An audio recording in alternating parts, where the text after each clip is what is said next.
Jarvis, drop my needle. Hello, this is the hardcore legend Mick Foley, and if you are interested in listening to idiots, you came to the right place.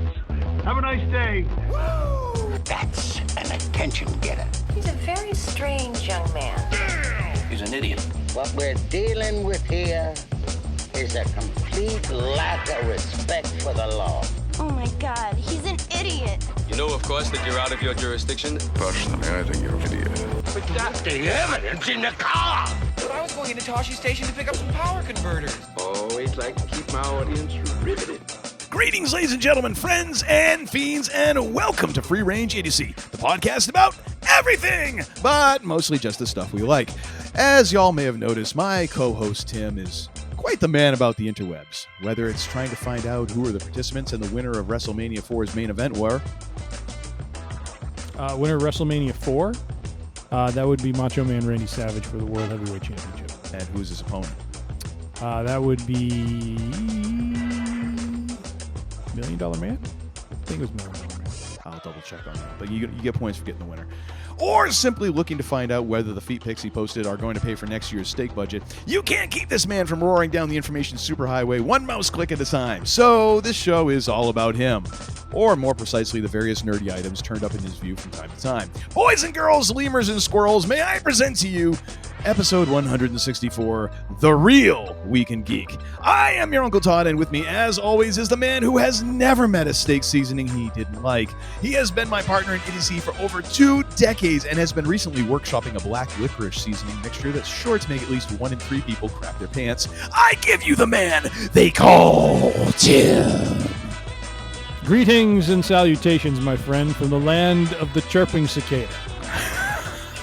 Is that the new Illinois state motto? I believe so. It's just on the license plate. It's just going to be chirp, chirp, chirp, chirp. Basically. And some ugly looking insects staring right back at you. So yeah, basically. Yeah. Even and when they fly like, too, leave those things alone.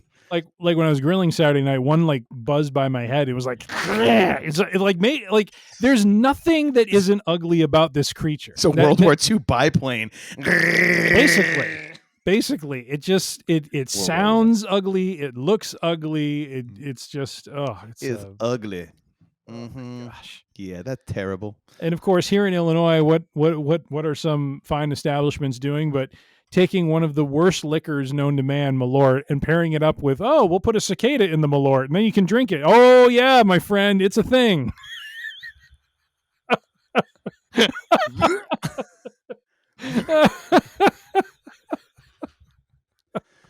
remember bug juice when you used to go to camp, right?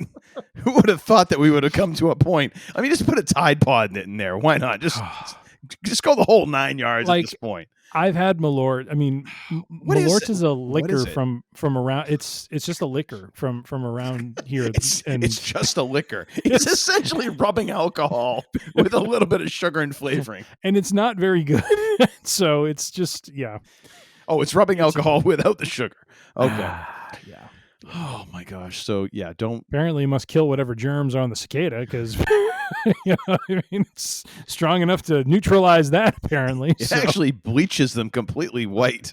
It's kind of frightening. It's like white vision stuck in a bottle. Yep. Okay. Just for the record, I want nothing to do with any of that when I'm out there. Okay? No, and I would not foist that upon you. Thank you. I am of the same mind. Don't even try and sneak it to me. No, not at all. I don't even want to look at them, really. I mean, I can tolerate them, but it's just like, I was on a bike ride today, and it was really interesting as I'm going past areas where these really big mature trees, just how loud they are. I mean, they can get up to a decibel level. Like, seriously, they can get up to a decibel level of a jet engine. Like that is how loud collectively they can be. And when I came in after my bike ride into my home, like my ears were buzzing because of how loud it was. I mean, it was ridiculous. Oh my gosh. But that is just what we're under right now. We are under a full-on invasion here in the greater Chicagoland area. Perfect time for me to vacation out in Chicago during one of these 7 biblical plagues. Come on. Why not? Why couldn't I have been there for frog season? Well, because here's the thing. It's not just like there's always like there's a 17-year cycle for this. Okay. And the thing here is, I'm listening. It's not just that one brood is coming up out of the ground and infesting, but apparently we're on some sort of cycle where there's two broods. Wait a minute. There's broods? There's broods. Gangrel is involved in this somehow?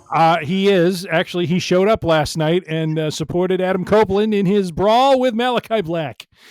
So I'm just letting you know. And he can still deliver a heck of a jumping DDT. I got to tell you, man. Gosh. Which is something I'd like to apply to each and every cicada out there. A jumping DDT. Put you out of your misery. Good that Gangrel got to file a W-2 this year. Good on him. Good Lord. Good Lord. All right. Well, I walk out. No, hold on. All I right, walk out, and even just along, like, around our door, because we're a brick building, okay? So I walk out, and these cicadas are up on the wall. Like, they just go wherever. And they're, like, right next to our door. And I'm just like, to quote the great L.A. Knight, nah. And I take my shoe, and I'm just, bam, and you hear that, rah, That's a noise. You sound like a cat. No, it's kind of like it's a weird sort of. I can't do it. It's well, you need mandibles to be able to do it. Yeah, right? kind of. I don't know. But actually, sorry, that was a pod racer. That was funny and terrifying all at the same time. And now you understand the cicada. I feel sorry for your wife. Oh my gosh. Anywho, yeah, so this week we are actually going to after missing last week due to just life. Vacation. Yeah, we're going to just go over a whole bunch of stuff because there's stuff that's been happening. As a matter of fact, Tim prepared so well. He had a section of stuff that dated back to like 2020 that he's been keeping in his notes. I was like, we can't go that far back tonight. I just can't do it. Scrolling through my keep notes. Okay, it was like a never-ending like list of like things that I've been collecting that we never used for the show. So and you know how much crap we talk not? about on this show, so that says a whole lot that there's left. It does. That we actually have stuff that we throw in the dustbin, so to speak. So. I know it's kind of frightening, honestly. It well, is. first thing I think we need to do here. Should we even do the Week in Geek like? Can I just for the record say I took 164 episodes, but we took what started as a short gimmick segment, and it is now an episode, baby. I mean, this is the way it was always going to head. You've been trying to annex the entire show for the entire history of this program. I just want to say it's been 4 or 5 years in the making, but here it is, the real Week in Geek. Here we go. Oh, thank you, sir. Oh, you are a scholar and a gentleman. And not necessarily in that order. I'll take it. Oh, yes, sir. Woo! All right, sir. So All here right. we go. What do we got up first here in our the real Week in Geek? Well, it wouldn't be us if it wasn't a little bit of wrestling thrown in here. Oh, and we had ourselves an yes. event over the course of the Memorial Day weekend. Mm-hmm. Taking place, I love this name, from the Jeddah Superdome in Jeddah, Saudi Arabia. On the 25th of May, we had ourselves... Sounds like a damn monster movie. Indeed. The King and Queen of the Ring. Very important, yes. And not to mention a little bit before, Triple H, the Paul Levesque era, ladies and gentlemen, taking place before our eyes. Yeah. Announcing before the event that the winners of the King and Queen of the Ring, which I appreciate they're doing this because we have this with the Royal Rumble where the winner then goes on and has, a presence at WrestleMania challenging for their brand's respective World Heavyweight Championship. Now has done this with the King and Queen of the Ring where the respective men and women winners of their tournaments will now go on to SummerSlam to challenge for their brand's respective World Championships. And I think it's a brilliant move. I think it's wonderful to have a tie-in like that. And to be honest, it's finally, we're seeing, once again, Vince probably overstayed his welcome. Well, he did overstay his welcome in more ways than one. Yeah. But the fact that you see them now trying to use this, they have 2 world titles, one for each respective brand, and doing this to kind of generate buzz, generate some interest, and leverage this tournament, which was really more of a bragging right sort of thing more than anything else. And now turning it into okay, there's actual stakes here. Like someone who was not in the world title mix could be, if they win this tournament, I think is brilliant. Yeah. I mean, I don't know how much that you can attribute to Vince because Vince doesn't do, like, he wouldn't do things like this. Oh, okay. So you're saying, yeah, okay, gotcha. Now that he's gone, I really feel like Paul Levesque really, I mean, I think his biggest, one of the biggest positives I feel like I'm seeing with him is his willingness to be open to new things. You know what I mean? Like not just sticking with the same thing that's worked year after year after year. Like he's willing to work with other organizations. He's willing to bring talent from other organizations into an event like he did at Royal Rumble, where he brought in from Total Nonstop Impact, Jordynne Grace into the Women's Royal Rumble. Like that stuff Vince never in a million years would do because it's a big no-no. His show, his brand is top, and why am I going to waste my time with some piddly-wink, second or third place, promotion? But I think Paul Levesque has a different, vision for all of this, and I think he sees, ways to kind of build fan interest in different, ways and dimensions. And so I that's what I meant by that. Is I feel like he's way more open to doing things that hadn't really been done before. Oh, and totally. Using this as a world title, kind of launch pad for someone, I think is one of those things. Yeah, I mean, and it goes back to the fact that there's a great YouTube video that I'll link in the show notes about Paul Heyman talking about Vince and how his control issues, and basically how Vince doesn't live in the real world. He doesn't live in the real world. He doesn't like the real world. That's why he's created his own universe. And he says he doesn't know what WCW is doing. He doesn't know what WCW is doing. He doesn't know what any of these companies are doing. He doesn't watch them. He's busy in his own universe. And when something can no longer escape intruding into his world, then he's like, all right, put together something and give it to me in 10 minutes. Like he wants it concentrated, and then how he'll use it or whatever. Right. Yeah, if it wasn't Vince's idea, he didn't love it. I mean, he famously had to be talked into the Royal Rumble. Like they had to do an unofficial Royal Rumble before to prove that it would work. Yeah. It was Pat Patterson's idea. And, totally. I think I agree. I am a little... I hope this doesn't... I hope it stays with these two, and I hope they just move King of the Ring around to a different position, and that maybe it then becomes you get a shot at Survivor Series or something like that. Yeah. But then again, SummerSlam works. I mean, I'm good with that. But I think that you can't start having this be every event then is a title shot. Like I think you still have to leave room for, just storyline taking it to that point without it being a stipulation from a previous match. That being said, I mean, it's actually kind of cool. I mean, it's a good way to jumpstart the world again after living in a world where one of the titles was just so off limits. They had to combine 2 titles and then create another title in order to get another champion who was actually defending their title.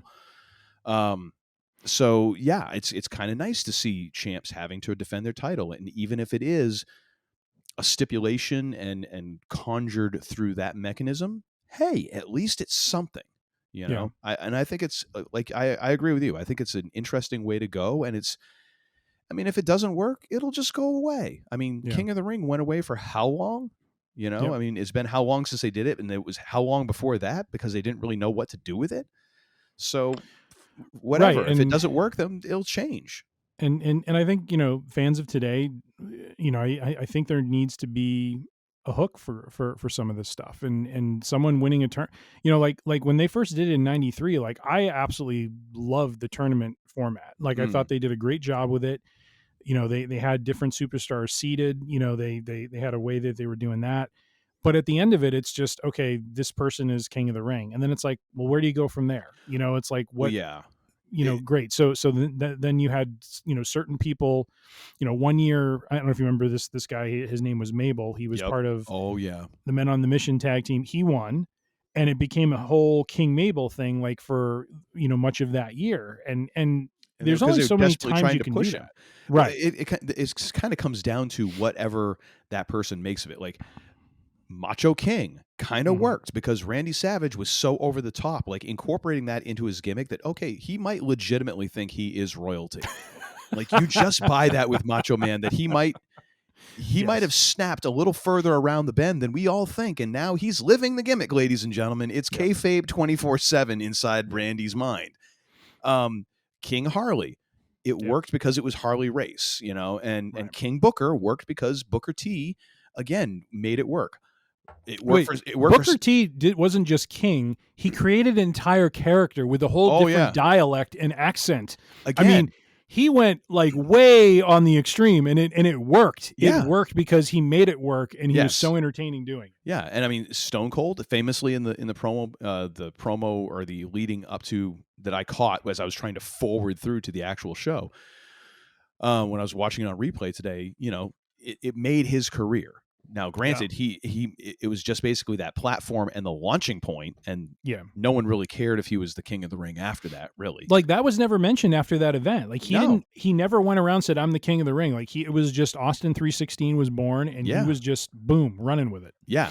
So I mean, it really depends on each one. So I mean, for this, I'm kind of good with that. Like I think this could be a positive thing, and I'm hoping that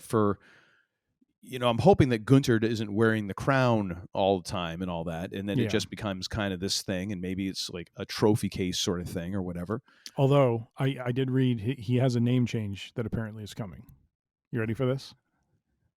He is now going to be known as the King General as opposed to the Ring General. That might actually work. that could actually work. Oh my gosh. But yeah. No, I think it's a good idea. I think it's a good way to experiment. I mean, and they're changing things up, obviously. I mean, they're we saw the news that SummerSlam is now going to be a 2-nighter. Yeah. I personally would have rather have seen the Royal Rumble be a 2-nighter, but then again, I think SummerSlam has been the bigger event, and you can do it outside. Yeah. Again, and of course the news out this week too was that WWE is looking to get big money. Like it's becoming a bidding war of whether or not you land a PLE, and now it's becoming even noticeable of a smaller bidding war for getting Raw and SmackDown shows. Yeah. So, for all the folks who are like, wrestling's like, it's not doing too bad these days. No. It seems to be doing all right.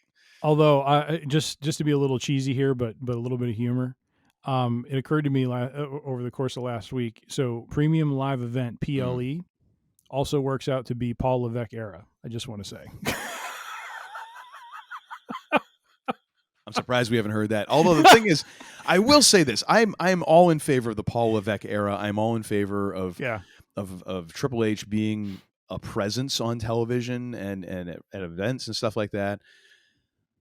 We need to find another way for him to end some of these announcements than "Are you ready?" Yeah. Like, okay, I'm all right with it to a point, but we need to start figuring out something else because that's going to get old really quick. It was cool when you come out at WrestleMania, and then it's even cooler when your wife comes out and does it because I think she might have popped a blood vessel in one of her eyes. But I mean, she was into it, and the crowd was so happy to see her. Hell, I was happy. I was happy to see Steph. It was a warm and fuzzy moment for everybody. But it's starting to wear a little thin now. Like, okay, we need to figure this out. Yep. Yep. But yeah, other than that, no, I don't have any problem with it. I think it's a good idea. As do I. Well, we didn't really talk about how to go through this, but I was thinking, do you want me just to run through the results? And Uncle Todd was, well prepared today. I mean, read through all the articles, watched the entire event. Ladies and gentlemen, the end is nigh. The apocalypse is right around the corner. All I did was copy and paste, honestly. That's all I did. This time it is. This time it is. And to be honest, I got a little crazy with the copy and paste because I had about probably 2 episodes worth of content that we could go through here. I just picture you typing this in today, like. No, that was yesterday morning. All right, so let's run through the matches, and Okay. I'll defer to you to just give me your impression because I did not see any of this. I'm still getting caught up on Backlash, which is now 2 months ago. Oh my All gosh, right, dude! Women's Tag Team Championship: Bianca Belair and Jade Cargill defend their championship successfully against Candice LeRae and Indy Hartwell. Thoughts on that match, sir? I didn't see that. That was in the pre-show, I believe. Oh, that was the pre-show. Oh, yeah. Jesus. How long was this event then? Was it like 2 hours? No, it was about 3. It was 2.5, maybe close to 3. It wasn't. Okay. The pre-show was a lot longer. I really wish. Oh my gosh, Peacock has got to do something about their bloody interface. It is absolutely god awful. They need to separate out the pre-show from the actual show. Yeah. So that you can just start the event rather than having to forward through everything and guesstimate where it starts. Because the pre-show wasn't just an hour; it was like an hour and a half or something. Yeah. I saw the finish of the match. I mean, of course, holy God, Belair and Cargill just so impressive physically. Monsters. I mean, just what they can do athletically is division killers. It's frightening. Yeah. And I mean, they had the look too, dude. Like they had the matching, because of course we're in Saudi Arabia, so no skin. It's Quakerville for the ladies. Oh right. So, right. but I mean, they were wearing like these pink, like full on bodysuits with like the shiny patches, like Jade Cargill has had on her thing. So it was kind of a unified look, and you just see those two, and you're like. They whip my ass and not even break a sweat. Yeah. They're just so damn impressive. Yeah. It really is a division killing sort of thing. Yeah. So I think they'll run roughshod, and then I think we'll get a turn. I don't think they'll be around forever and ever and ever. But it's one of those deals this where, is totally building to. I mean, this is Belair versus. Yeah. It's the established star versus the up and comer. Yeah, and I'm all in favor of that. But what I'm saying is, then it could lead to reunions and stuff like that. Yeah. Like this could be that almost like a Brothers of Destruction tag team. Yeah, from back in the Attitude Era days, where they can just get together and just destroy people for a while and then start fighting each other again. And it might never get old. Because they're both just that talented. I mean, Cargill's a little green, but still. Anyways, but yeah, I didn't watch that one, but the end was fracking impressive. Holy crap. The tag team maneuver, like way they can combine moves, is sick. Nice. All right, Women's World Championship match in a shocker for me. And what'll be very interesting, because apparently Becky Lynch her contract's coming up in a week or two. So, and they have not re-upped with her. So I don't know what the heck is going on there. But they did re-up with Rollins, right?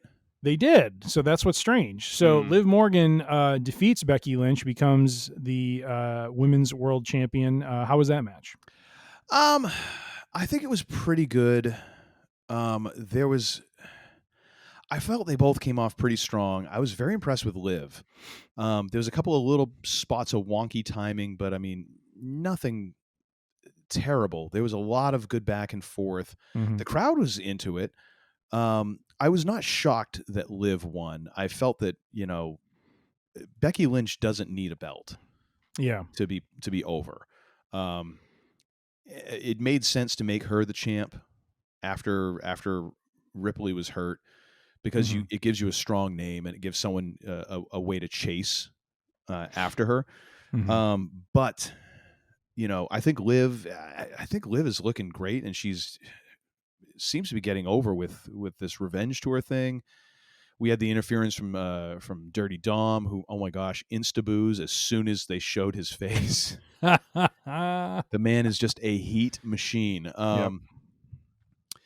But yeah, no, it was an interesting finish that keeps very much it looked like he was trying to help Becky, but ended up helping Liv. So I think it's definitely setting things up for Rhea's return. And how does this go down with Mommy? I'm guessing not well. Yeah. But pretty good match. Pretty good match. Nice. Good opener.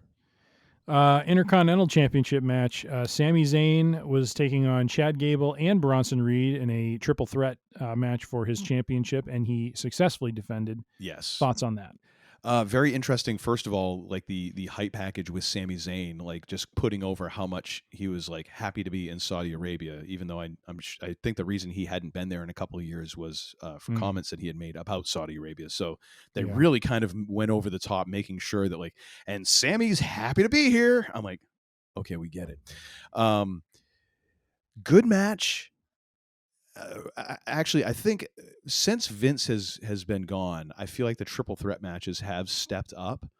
Even just the fact that they seem to announce out front, like, okay, it's kind of no holds barred because there's no countouts, you know, no DQs, stuff like that. I'm like, okay, well, at least we're acknowledging the fact, the elephant in the room here. I mean, it was a really good match in terms of physicality. The thing that's missing is Bronson Reed. The dude is a monster, and he's a hell of an athlete, and he can move for a dude that size. Like at one point he did a suicide dive through the ropes. Yep. And I'm like, that's a big boy to be pulling that off, you know? Yeah. Unfortunately, just doesn't seem to have much personality. Like there's not really much to hook onto as a character. He could be something, I'm telling you. Yeah. Gable, we got the further breakdown of the Alpha Academy. Of course, Gable looked great. The three of them really worked well together.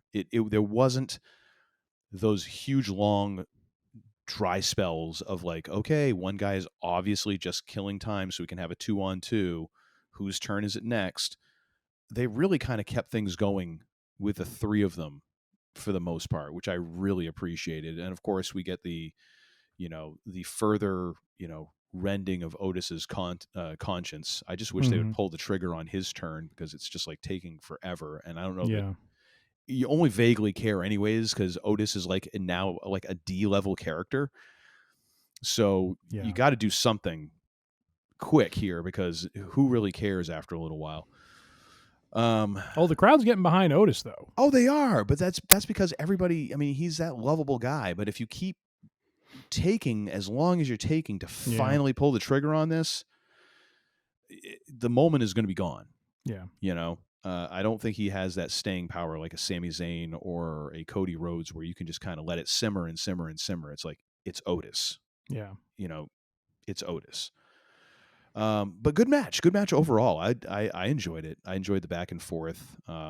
Sammy doing Sammy things is always fun. It was great. I was kind of expecting to see like the turn happen with Gable and Otis at the end of the match, but of course we didn't get that, which I was bummed about. I got to say, and again, free range idiocy, we try to call things in advance, be ahead of the curve. Survivor Series, if we see a Bloodline Civil War, what's the match? War Games. Oh, dude. Would it not be awesome for Reigns to incorporate the honorary Oos into the team? You know what I mean? Shmooly, come home. All is forgiven. Oh, that's right. With the wise man bringing back the Shmooly. I love it. That would actually be great if Roman said that. That's true. I don't have my wise man anymore, but I need my Shmooly. I think he's going to get his wise man back. I think the wise man is under hostage right now. So are we going to have a Paul Heyman on a pole match? Is that what we're doing? Potentially, we should. Can we get Judy Bagwell as the official timekeeper? Whoever wins War Games gets the services of the wise man. Never have the stakes been higher. He's in a little cage on top of the cage, yelling down, "Shmooly, pin him!" All right. He said, "Huh." The Queen of the Ring tournament final was between Nia Jax and Lyra Valkyria. And I actually, of all places on Instagram, saw the ending to that match, which was just painful. Yeah. Not as painful as the Nia Jax promo afterwards. Hey-oh, there it is. But Nia Jax defeating Lyra Valkyria and becoming the Queen of the Ring. So she will be challenging at SummerSlam for I forget what brand is she? Is she Raw or SmackDown? I forget. SmackDown, I believe. So she's going up against Bailey, I think. V Bailey, okay. Or if Bailey is still champ, I can't imagine that she wouldn't be. Yeah. Yeah. What was your thoughts on the match, sir? Because we all know from past episodes how much of a fan you are of the workmanship and skill of one Nia Jax. It's not necessarily her work. It's the body language, her walking to the ring, the facial expressions, the whole thing. Like, I just can't buy into Nia Jax, and I don't know if it's too late. I really feel like the best thing they could have done when they brought her back is give her a mouthpiece. Yeah. Don't have her talk, you know? Yeah. And I'm not going to make fun of a woman's voice. I'm not going to make fun of anyone's voice, or, you know, to me, that's like making fun of someone if they're short or they're tall or whatever. Mm-hmm. Like, you had no say in that. Like, your voice is your Sure. voice. You know, and I can say that that her voice is grating or whatever. I'm not gonna. Like, because you just have your voice. And there's been unconventional voices in music and professional wrestling. Listen to Ric Flair. Mm-hmm. The Lisp, Dusty Rhodes. I mean, there's a ton of people who have had unconventional voices and been very successful. The problem I have is with Nia Jax is, hey, it ain't no problem being short. That's not your fault. What is your fault is when you're 5'8" and you insist on playing center for the Boston Celtics. Mm. This is not going to go well. Yep. That's not going to work. And when you keep pushing her out there and expecting her to get over through talking, that's not her thing. Yeah. And it affects everything else, because if you at least didn't have her talking, then some of the other things would be more forgivable. At one point, she's on the outside of the ring and she tried to do her Annihilator, you know, bonsai drop thing on the outer ring apron because Lyra had rolled out there. And she essentially goes to drop. Lyra rolls back into the ring. So, of course, Nia falls on the tailbone, glutes, and she's there. And instead of kind of like just toughing it out, she just sort of like, she does this thing where they get close up on her, and I'm like, okay, she's emoting all right. And then she's like, oh, that hurt. I'm like, are you fracking serious? Like, that's, and the tone of like everything about it was just like wrong. And that's the thing. It's like, she just doesn't have it. Whatever that it is that like someone like Becky Lynch has that people connect with, Nia Jax is missing that thing. So it makes it really difficult to watch her matches because it works out in her facial expressions, in just the body posture, everything. And it's like, she can work. I mean, it sounds like she hurts people every so often, but I mean, she can work. But unfortunately, there's just something about her that's like, I don't buy it. Yeah. It seems off. So I guess somebody had to win this thing, and they're obviously trying to build her desperately as this giant heel, the monster. But she's just not believable. Yeah. Okay. And I don't know how you fix that. So to me, this was the one match I actually fast forwarded through parts of it because I'm like, and Lyra was jumping around. I actually thought it was the opening of the match was really good, where she was essentially climbing Nia like a tree and trying to do like reversals and all this stuff. And it was the one moment where Nia was believable as the monster, when she just kind of looks at her after she's like she's like almost trying to do like a sunset flip or something on her, and she just looks at her and grabs her and pulls her up physically from like the mat in front of her. And I'm like, I buy that. And then it went away. And I'm like, there was a moment. Yep. If we could just get more moments like that and minimize the other stuff, you have something, but I was impressed by Lyra. No way she was winning this match. Yeah. I guess maybe something will improve. Maybe she'll start. Maybe I'll come around on her like I did on Roman Reigns, but I can't see it lasting very long if I do. So Fair enough. If I had to rate it, it'd be like 1.5, maybe 2 stars. All right. Well, Queen Nia reigns supreme.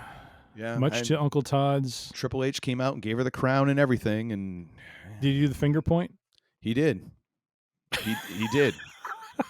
It's his thing. All right, our King of the Ring tournament final. Maybe he's asking them to pull his finger, and he's just disappointed every time. Like maybe that's why he sounds constipated all the time. no one's helped him release yet. Are you ready? Somebody pull my finger. I need fiber. All right. Yeah. The Ring General Gunther. Yes. In all caps, baby. So we got to shout it from the mountaintop. Taking on Randy Orton and defeating Mr. Orton in what I have come to understand is a controversial finish. Yes. There was a shoulder up that was not acknowledged by the referee. By the way, by the referee, by the commentators, by anyone. Like, it was the wrong camera angle. By the way, one of the cooler features, and this is an old game now because there's WWE 2K24. I have 22. You have the option, if you're pinned, to go for a rope break. Sometimes the referee does not acknowledge it and you lose the match because he doesn't see it.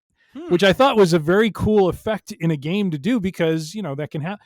So when I read about this and I saw the video and I saw the pinfall, I'm like, that is brilliant because now between now and SummerSlam, you have Orton and Gunther going at it to, prove, who really won that match or was it a fluke sort of situation? I think it's a botch because, I mean, the way that the ref was positioned, like, there is no way you wouldn't have caught that.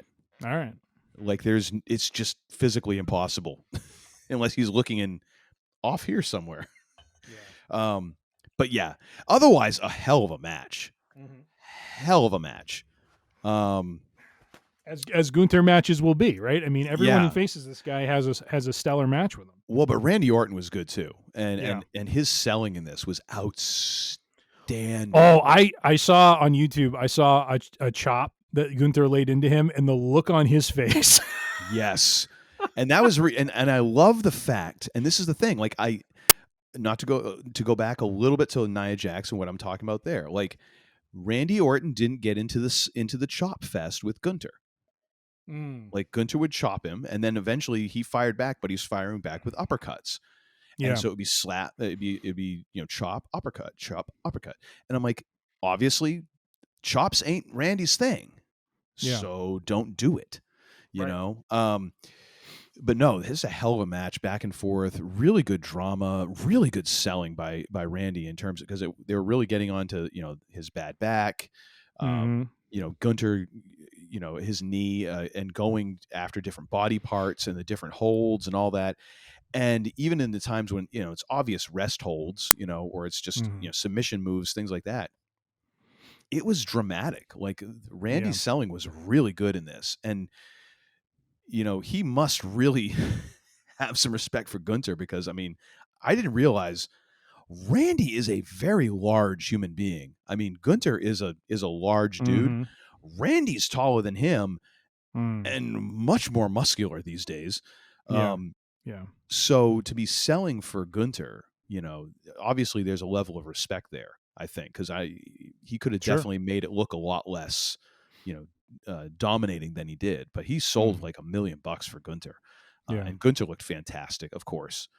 And that character, of course, the game is just being raised on that, and in a very nice way. Like, the way that he wore him down helps protect Randy as well, and keeps him very dangerous, because it really made it look like he just he was just so beaten up and attacked in those areas that that's just the way it goes. Yeah, and the thing I noticed with that finish too that I really appreciate is, and I've noticed they're doing this with Gunther, or maybe it's unfair to say that, and I'm just thinking about just his matches, but he doesn't have to win with his finisher. You know what I mean? Like, he's won matches. I think it was against The Miz back at, I don't know if it was the February pay-per-view or the December one, but he put him in a submission hold. And it was not a finisher for Gunther. It was just a submission hold. And Miz had to, submit because of, the wear and tear of the match and stuff. And for me as a fan, I like that storytelling a lot better than just the normal formulaic, go hit your finisher, it's the end of the match, it's a foregone conclusion sort of thing. I mean, that has its place, but someone like him, where he's this very different talent who has this size, has this capability. I mean, this is a guy who's, he was the Intercontinental Champion for 666 days. He held the NXT UK Championship for over 800 days. I mean, he's had title reigns. He's done two Roman Reigns title reigns in his career with WWE so far. Mm-hmm. And I mean, I see them doing something with him. Hopefully at SummerSlam, he ends up taking the belt and going on another run, because he is just such a dominant talent. So I really like this pairing of him and Orton. And I didn't see the match, but everything I read, it was just a stellar match with, from top to bottom. It really was. I mean, the main event was pretty good too. I would almost give this match the nudge over the main event as the match of the night. I've forgotten going back. Great moment from the IC belt match. Sami Zayn managing to get a Blue Thunder powerbomb on Big Bronson Reed. Really? Because he teased it. He teased it a couple times earlier in the match. Yeah. And Corey Graves was like, "Don't do it." Sammy's just going from like bold to stupid. And Corey Graves was actually really. It was good to have Corey Graves back with Michael Cole after having McAfee with Cole for a long time. Yeah. It was very nice having Graves back. I definitely appreciate him as a commentator. But then at the end, they managed to pull it off with like Bronson Reed was coming off the ropes, so with the momentum and his movement already, he was able to obviously help Sammy out with that. But I was like, it's still friggin' amazing when you just see that maneuver happen. Yep. And you realize like, oh my gosh, like both of these guys are really good. Like Sammy's really good, but that's impressive for Bronson to get into that position and to move around for him like that. Nice. Holy crap. Nice. But yeah, no, the Gunther Randy match, really good. It just go back and if nothing, you see nothing else, watch that match, I would say. I shall do that. That and the main event, those two. Nice. All right, and then the main event was for the undisputed WWE Championship champion Cody Rhodes taking on Logan Paul, and thusly defeating him. I didn't see the entire match. I saw some clips here and there from wrestling websites on Instagram and so forth. Looked like a really good match. Kind of played into the story of. Which, by the way, Cody cut a killer promo on SmackDown around Logan Paul, being this part-timer and when you're ready to be serious, son, about this, I'll have some respect for you, you know what I mean, sort of thing, and playing into that. If you want to wrestle part-time, if you will, have some respect for the business. Oh my God. You ain't talking no chump change. You watch the match. Now, at one point I saw, again, this was an Instagram reel I saw, but like Michael Cole getting a little mouthy with Logan Paul apparently, and Paul being like, the hell? and then at one point Logan Paul came over and Corey Graves like took off the headset. Had to hold him. Yeah. Had to hold him back. And was jaw jacking with him. And I'm like, dang. Did Corey get cleared to wrestle again? Like, is this beginning of an angle or something? Because could be kind of cool.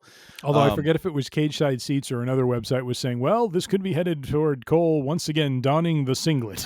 God, no, please. God, no. But no, the match was overall great. And Paul again continues to just be a really good heel. Like he's fantastic at that. And also really good athletically. Like he can work. And the couple times I think there was a couple spots that were missed, and I'm guessing that Cody kind of like improv'd a little bit, and there was no hesitation, there was no like waiting around for either one of them. So they worked really well together. Yeah. I mean, sooner or later, it's going to come down to the fact that, Logan Paul's just really good at this. Yeah. And you can't credit it always to the other person. I mean, even though he's worked with really good people, at some point it's going to come down to like, maybe this guy is actually really good, and it's not everyone, making him look good. The problem that I had mostly with the match, I love the story of, Logan's about ready to get counted out, and Cody stops the ref from counting him out and says, no, let me beat him in the ring. He needs to learn. Which I was like, okay, this is cool. Then we get Logan Paul doing one of the most stupidly athletic things, both in terms of achievement and also just purely asinine that you had this idea. Sets Cody up on the Arab announce table, because we don't have Spanish announce table, we have Arab announce table, and gets up on the top turnbuckle and jumps from the top ring, the top corner, to the announce table, and frog splashes that way. Which, by the way, another Amazing. Instagram reel I saw where they did this sort of rotating camera shot. Yes, which I thought was really cool. I mean, I think that's a great effect to use those camera shots sparingly, but do it when it makes, puts an exclamation mark on it. Very video game like in that moment. And more not really video game like as you're playing, but almost like cutscene video game. The problem I had with that is that he then almost immediately picked up Cody, rolls him in the ring, then frog splashes him from the top rope again. Cody kicks out. Okay, you got to sell that bigger. And Logan should have sold the fact that took a toll on him as well. Like you literally just plummeted onto this announce table. There should be some selling from you to then, if you're really gonna, it should take more time to get him in the ring, and then that's plausibly why he kicks out. Is that he then had a chance to recover while you were recovering, and it took a while for you give a little bit, but it was like boom, boom, boom, and I'm like, how does he kick out of a double frog splash? And the announcer, and Cole's trying to do it by like, oh, I think that was just on instinct or whatever. I'm like, okay, fine, but that was my nit to pick with it. Otherwise, I think they told a great story. I think that took me out of the match because it just seemed like too quick. You know what I mean? Yeah. But overall, I mean, a really good match. Yeah. I think this idea of Cody just taking out people and really, people taking him to the limit kind of puts him firmly into the Rocky Balboa sort of territory where, he's going to take a beating, but he will eventually, come out on top. And eventually when he gets beat, that'll probably be the way it goes. And, then when we get heel turn Cody, well, we'll see how this thing goes. But nice. No, it was a solid main event, really solid main event. Sounds like it. Yeah. Sounds like I will have to check it out as soon as I finish Backlash, which is, I'm about a month off on this. Yeah. All right. Well, we have spent plenty of time on WWE. Let's move on to, we have a number of Star Wars articles. There's a lot frothing about in terms of the franchise, and we need to get into it, most specifically around frothing. Like bubbling, boiling, Okay. frothing. I was a little concerned that maybe there was an infection or something. Frothing is used for coffees. It's not just about infections. You know what I mean, man? I didn't know if you were. I didn't know that's where your frothing takes place, is on the infection front. I don't know. I mean, I didn't know if, Harrison Ford had a boil that became gangrenous or something. All right. Well, as we get into it, our first article is from our good friends, and Uncle Todd believes I have some sort of marketing, angle with this group. Well, everyone else does. ScreenRant.com, one of the first times I've ever been to their website, and my good God, I downloaded an ad blocker just so I could go to this website. It had so many ads reloading, I couldn't scroll downwards. It kept on taking me to the back to the top. I was like, okay, I'm finally going to download ad block. They're a little ad heavy, and that's a little. Bit of an oxymoron. Right? I'm pretty sure you could buy an ad for your steak seasoning on there for like $1.50. Like they don't, they're not discerning at all. Probably. Well, from our friends at ScreenRant.com, purveyors of the monies, the ads, and the sci-fi news. We have an article. Star Wars officially confirms the future is here, and it's Mando. No surprises there. And some may say, well, why are we even talking about this? No kidding. Well, this article is about basically about, I think, a Disney, I don't know what to call it. They were not a trailer, but like a promo reel that they were running. And sizzle reel. A sizzle reel. Thank you. Yeah. And it was talking about it was voiceover is talking about the past, present, and the future. And when the future was spoken, it showed, Mando and Grogu. And so the article here is just, kind of reinforcing. I think we talked about this 2-3 episodes ago, how bringing Star Wars back into the movies is going to be, really done through The Mandalorian. And then ultimately we think, from what I'm reading online, that there is this belief Filoni has, a plan in place to do an Heir to the Empire-esque, movie with Thrawn, which will involve Mando, kind of almost like an Avengers Endgame sort of thing for Star Wars, where you pull heroes from a few different franchises as of late to take on the Grand Admiral. But at the center of all this article is really, again, kind of hammering the point home that the Mandalorian and Grogu are going to be kind of a key cornerstone of those movies coming back, that we're not going to be getting back into a Skywalker sort of tome, because of course the post-squeals kind of shut the door on that it's kind of a whimper that it went out on, but that or a how would you put it, a wet fart? Thank you. I was going to say some sort of quiet fart or something like that. Silent but deadly. It's like more of a nervous fart, like a. Thank you, sir. Like the kind of fart when you walk into a room and you scare someone, they're like, oh, good Lord. The kind of the sort of the ones that you're like, oh boy, that's going to itch when it dries. That sort of fart. Yes. The article also goes into how Din Djarin and Grogu, being the kind of the new faces of Star Wars, where it's not the Jedi that are kind of driving the narrative of Star Wars moving forward, and I found that kind of interesting as well. What, sir, are your thoughts on this article? Well, my initial thought was, well, duh. Yeah, of course they're the future.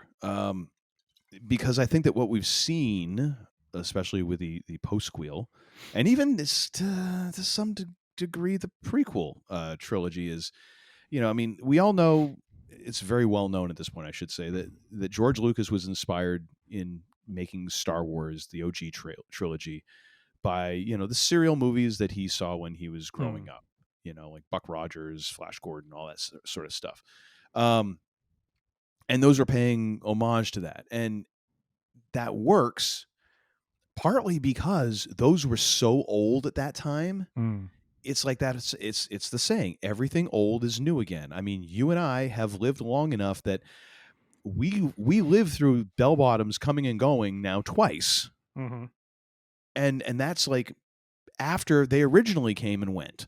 Yeah. So I mean, this sort of thing is cyclical. Well, okay, that's great. You bring them back and people are like, oh wow, this is new and different. Well, no, it's just gussied up from 30, 40 years ago. Yeah. Well, when you keep trying to feed that to people and you don't really change it a whole lot, people are like, okay, well, I've seen this now. I want something new. I want something different. So it's like you kind of have to acknowledge the fact that, well, you bring this thing back, it's eventually going to fall out of favor because people get tired of it. They want something new. And it feels like they've finally learned this lesson. I mean, it took them a couple decades. Mm-hmm. But yeah, focusing on different stuff or a different way to tell the story. Golly gee shucks, go figure that it works, you know? And getting outside of your own head. Like, I mean, granted, we don't have Dave Filoni and Jon Favreau. If Filoni doesn't work for Lucas and become like, oh my gosh, if there's an acolyte or, like the Apostle Paul to George Lucas, that's Dave Filoni. Yes. Like he is the dude who is now carrying forth. He is the acolyte. He is. So yeah, no, it makes total sense that they would be the future. The thing is, they have to be careful not to fall into the same trap. However, I think the fact that they have brought in over the course of just the Mandalorian show so many different voices and directors and gone in so many different directions within that story, frame. It shows that they've there's a little bit of okay, we can't harp on this and make it just one thing. This has to be going in several different directions. We have to give people different flavors. So I feel confident that it's, we're in fairly good hands now, and the portfolio has been diversified, if you will. Keep your ear to the grindstone, gentlemen.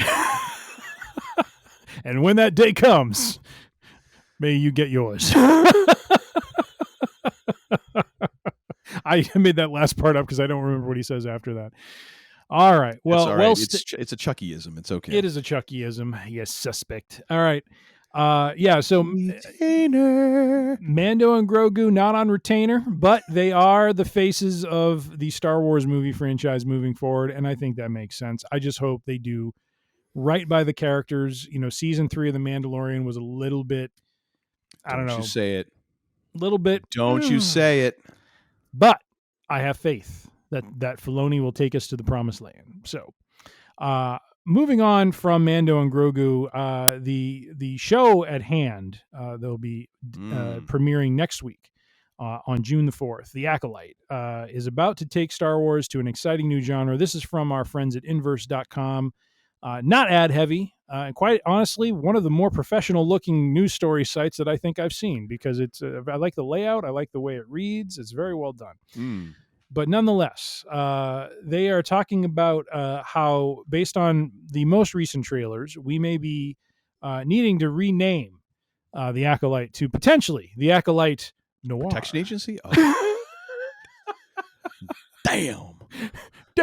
Did you see that thing I sent you on Instagram with Simmons walking through with Yes. with two other legends, and like you hear in the background, Wasn't it Arn Anderson and Lex Luger? Arn Anderson and Lex Luger, and in the background you see, so Simmons is behind them, ladies and gentlemen. I'll kind of spell this out. And the audio of this track you hear in the background, like, I think what Simmons was doing, if I had to guess, is fans were there taking pictures as these gentlemen were walking by. And I think Simmons was doing a damn every time someone was like had their phone up. Yeah. And so you see it, and like you hear it in the background. You see like Luger getting wheeled by. You see Simmons walking. All of a sudden, you damn again. It's just like, is this guy just a walking damn? Well, the funny part is you see Arn first, and Arn just looks like he's weary, and then you hear Ron, and you're like, well, Arn's now heard Ron say "damn" approximately 10 times in the last 30 seconds. Arn already looks like a guy who owns a tire shop for the past 40 years. Kill me now. And he's just hoping to make it to Friday. Oh, you can tell he's just like, this is my life now. This is my life. I was a horseman, damn it. This is what I got to put up with. All right, but back to the Acolyte. In the most recent trailer called The Plan, not BSG, The Plan, but Plan, the Sith assassin, or so we're led to believe, her name is May. She is the one who is somewhat half, she's got something over her mouth and nose, and she has fought Indira, who is Carrie Ann Moss, and we see her with apparently the trailer gives us a sense that she was a student of one of the Jedi Masters. He is going to seek her out, and she makes the statement that she is not the one who murdered whoever the Jedi is that was murdered. And so the article is talking about how the Acolyte is kind of taking a beat from, what we've seen in Mando season 3. We saw a little bit of a Law and Order sort of Bo-Katan Mando episode with Guns for Hire, where they go and investigate and try to understand. I think it's a Christopher Lloyd episode, actually, where he was the bad guy, I believe. I think you're right. Yeah. And so they're trying to figure out like who's causing the droids to go rogue. I think Jack Black was Captain Bombardier, or whatever the hell his name was. And then we had Lizzo as his wife, who was there. It was just such an eclectic star extravaganza going on in that episode. It really was. It was like a Love Boat show run amok. It's like Marty, and then you got Jack Black in full Captain Bombardier mode. And I mean, and no one runs amok like Jack Black will run right into amok. Yes, and Lizzo's about to bust a tune for Grogu to put him to sleep. You know what I mean? It's like boom. Hey, you got to play the strengths. But basically, this article, kind of insinuating that maybe what we see with the Acolyte is it does something a little different from past Star Wars shows and movies, where it's a little more focused on kind of like, it's like a murder mystery in a way. And I think that's interesting. I think it's an angle that we haven't seen, play out very often with Star Wars. I mean, yes, we had a Mando episode that did it for an episode, but for an entire series to kind of structure itself around a whodunit sort of approach, as well as, who is this Acolyte? What is this about? Again, this series is taking place kind of towards the end of the High Republic times. And so this could be what we see in the series being the birth or rebirth, if you will, of the Sith, in some way, shape, or form. So thoughts on this being kind of more of like a murder mystery sort of show, as opposed to a straight on, Star Wars action, serial action sort of show. I mean, this is the case that proves my point from the previous, story is there you go. You don't have to reinvent the entire galaxy. You just have to find some different ways and some different perspectives to tell the stories from. And Andor, we got a spy thriller, or a political kind of thriller, if you will. You've got different elements of that happening in different shows. It's like, this is what makes this interesting. The galaxy is big enough. There is enough stuff happening there. It doesn't need to just stick to the same patterns that were laid out before. It doesn't have to be one size fits all. So I'm all in. Like, give me something different. I'll give it a try. And the article notes the Acolyte showrunner Leslie Headland. She cites it was a Clone Wars episode called "The Wrong Jedi" as a major inspiration for the show, where a young Ahsoka Tano is attempting to solve the mystery of the Jedi Temple bombing before she is wrongly convicted herself. And so it seems like they're taking a beat from that, like it seems like she could be drawing from that a similar story, around this Maeve character and, kind of where all this is going in terms of revealing who the Sith is. And you mean May? Did I say May? What you did I said say? Maeve. You went full on Westworld. May. Sorry. Not that I would be upset if Maeve showed up all of a sudden and be like, well, it wouldn't be the strangest thing, It wouldn't. Maybe we finally get that ending to Westworld. What happened? We find out it was all in a galaxy far, far away. It's the most didn't even weird get to see backdoor Star Wars maybe pilot ever. The Sublime was Star Wars. But bam! Done and done. All right, Lucasfilm, send me the check to man they call Tim. Cut the check. Chicagoland, USA. You can just send it to his favorite restaurants. Just send it over to Adele's. Care of Fat Tony. That's the right. Greek Godfather. Well, we shall see. I think it'd be interesting for them to go in that direction. Sure. Mando was definitely kind of a, especially season 1 was kind of a throwback to like, the old Clint Eastwood films. Just that sort of wandering Western gunslinger sort of thing. Mm-hmm. It would be great for them, for this Acolyte show, for it to be kind of its own thing. I feel like Andor in a lot of ways was like Blade Runner. It had a very Blade Runner-esque feel to it, Andor, at least, in the beginning. And even toward the end too. I mean, there was just a feel to it, a texture to the show that felt very different, even though you knew it was the Star Wars universe, and hopefully for the Acolyte, they do that as well. They bring a different texture to the storytelling here and make it something that we haven't seen before, that is exciting and entertaining. Right on. All right. If Acolyte Noir was not enough, we have another article from our friends at inverse.com. They do have ads, not as crazy. And like I said, the man they call Tim appreciates the layout of these stories. Man, this is a very, very nice looking website. Just shining the apple before handing it to their webmaster. I'm just saying. I mean, it's just like, gosh, well done, folks, on the structure. All right. The Acolyte looks like it will bring Jedi back to the basics. And what do they mean by that? Well, basically, the author here is referencing really the May and Indira, so Carrie-Anne Moss playing Jedi Master Indara, fighting with May in I think this was the bonus footage that was shown after Phantom Menace in the theaters. But basically a fight between the two of them where Indara really doesn't engage her lightsaber until basically May starts to throw knives at her. Like once it goes from being, fisticuffs to actual, weapons being wielded, then we see the lightsaber. And what this article is kind of getting at is that potentially with the Acolyte, what we're going to see is a group of Jedi who are using the lightsaber as kind of the last resort, as opposed to what we're used to seeing in the movies and in some of the shows as well, where it is the first resort. And taking it back to that point that Obi-Wan mentioned about how lightsabers were more of an elegant weapon for a more civilized age, where it was really meant to be kind of the last, option. And if it was wielded as an option, that it was an option that ended things very quickly, as opposed to it being a long, drawn out sort of battle. And so with that, I've also seen, I don't know the Jedi Master's character's name, but I watched a clip last night of this May character fighting her master, and him doing the exact same thing, where it's all defense. It's him just moving out of the way of attacks that she's throwing. At one point, you end up finding out that he's actually pickpocketed her of all of her knives, and he just kind of like drops them on the ground. I mean, like, I feel like this is kind of an interesting dimension of Jedi that we could get that we really haven't seen a lot. And I think it would bring a freshness to them that we really haven't experienced a lot of, because it's all been in service of the action and the storytelling around that action. Yes. To go from another perspective, I wonder if in the OG trilogy, and obviously the post-Quill trilogy, if the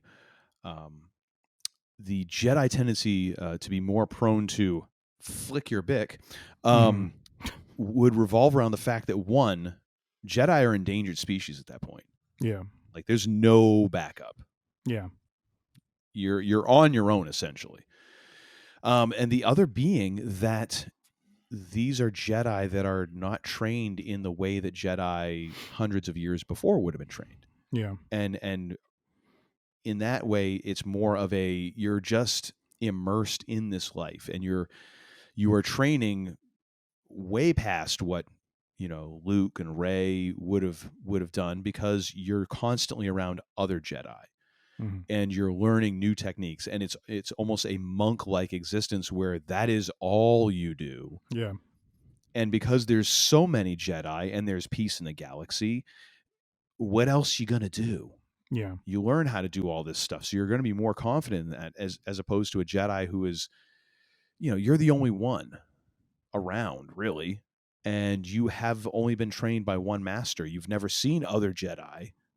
Except in Luke's case, you're around Obi-Wan for a little while, a couple days. But I mean, you don't have that breadth of experience. It'd be like if either of us in our professions had never met another person who does what we do, right. or only in passing, or only the person who you train. It'd be like you, as someone who does your job. If the very first person who ever trained you was the only person you'd ever encountered, and how that would affect your skill set, as opposed to then going to different companies, working with different people, whether it be managers or people who are your equals or whatever, and seeing how other people do that. And then you're like, ooh, I'm going to take that and add that to my skill set. Ooh, that's cool how they did that. To me, it's interesting to now see, like, it's two different things, or at least in my mind, it's two different things. This is like Jedi when they are at their most, the pinnacle of their culture. So of course it's going to be much deeper and richer. Yeah. And they're going to feel more confident doing these things. Yeah. But yeah, no, it's totally. The other part of it is, I know that there's a little bit of like, oh, well, it's again, like the, post-Quill sucks and it's not that sort of undertone, and you can take that troll line. And to me, that's a lot like, Star Trek fans who like to think of themselves as so much better because they're like, oh, it's much more about exploration and science and technology. And all. It's like, yeah. And guess what, folks? The movies that make the most money are the ones that are action oriented. Same as the fact that most Star Wars fans love them a lightsaber battle. And we talk about Duel of the Fates. Yeah. So, I mean, there's room for everything, but I think it's an interesting notion. Yeah, and the article references, and I need to look this up real quick. So let me do that. Should I just keep people entertained with a dance or something? Yes, please do. It looks like, let me see. All I can see the corner of my eye is your head swiveling. All right, so this is a book that was written or released. I'm worn out. I think January 5th, 2021. So the article references the author Charles Soule, Soule, who wrote the novel Light of the Jedi, which is supposed to be about it's part of the High Republic series that came out a couple of years ago. Yeah. And he writes in that novel, quote, lightsabers were designed to end conflicts. They were designed to injure no more than necessary. And in the horrible circumstance where death was the only possible outcome, they would kill quickly. And so to your point, I think, when we saw the original trilogy and the movies around that, we're kind of seeing, I would almost argue in the prequel trilogy, we probably should have seen a little more of that. But again, that's where I think the action aspect of the Jedi, the Maul versus, the 2-on-1 Maul versus Qui-Gon and Obi-Wan fight, one of the best parts of that movie. But, again, the argument could be made, well, yeah, I mean, if they think they're dealing with a Sith, they got to deal with a Sith in the only way they know how, and that is to fight, is to have a conflict, a battle with them, because they're not really going to be reasoned with. Well, but it also makes the argument in that one battle to show why the Jedi might have become more in line of like, hey, let's not screw around with these guys, because the old way of like, hey, we'll de-escalate and this and that and the other. No, these guys are organized and they are scorched earth and they are out for one thing. Right. And Qui-Gon getting taken out might have been the thing. Key. And in a way, the idea of what Obi-Wan's saying in the OG trilogy can be seen as a little bit contradictory until you think about, like, he just watched his master get taken down. When he's saying like, we're a elegant weapon for a more civilized age, he's not just talking about that day. He's probably talking about back when he was still training and realizing like, oh, that time had passed and we didn't quite realize it in time. Yep. Yeah. So I am looking forward to seeing if this is in fact kind of a theme they bring out in the series. I think it would be very interesting. So indeed, we shall see. All right, moving on in our Star Wars plethora of stories we have for our Week in Geek episode here. Kathleen Kennedy regretting her biggest regret may not be letting one actor getting his time to shine because we couldn't accommodate it. And this is from fandomwire.com, where I think if it's a comic book or a sci-fi series, they're going to have a story on it, ladies and gentlemen. So here we go. Kathleen Kennedy wanted this character in question, Saw Gerrera. Yes. Boy, God, it knows. You would know. To have a more important role in Rogue One's story. And really, this is, that's really the crux of the article, is just that she really wanted to see the Saw Gerrera character, spotlighted or featured a bit more than what we saw in Rogue One. But due to the story, due to the direction they were going in, the screen time could not be afforded for that because of where they were taking the story. Now, Andor, I think, has been a wonderful way to kind of probably bring Saw into some prominence and give him that screen time, even though it wasn't at the time of Rogue One. I mean, we see him for a very brief period in the Rogue One movie. We're just kind of thrown into the relationship that he has with Jyn Erso, which is one of being kind of her protector and in some ways a caretaker, but there's still some tension there between the two of them. And so, we just get a brief period with them. And then of course, the Death Star does its test run, and then he is basically obliterated through that. At least in Andor, we get to see a little bit more of him before he becomes more machine than man. And we see kind of the insanity of Saw, and there's not much of me left.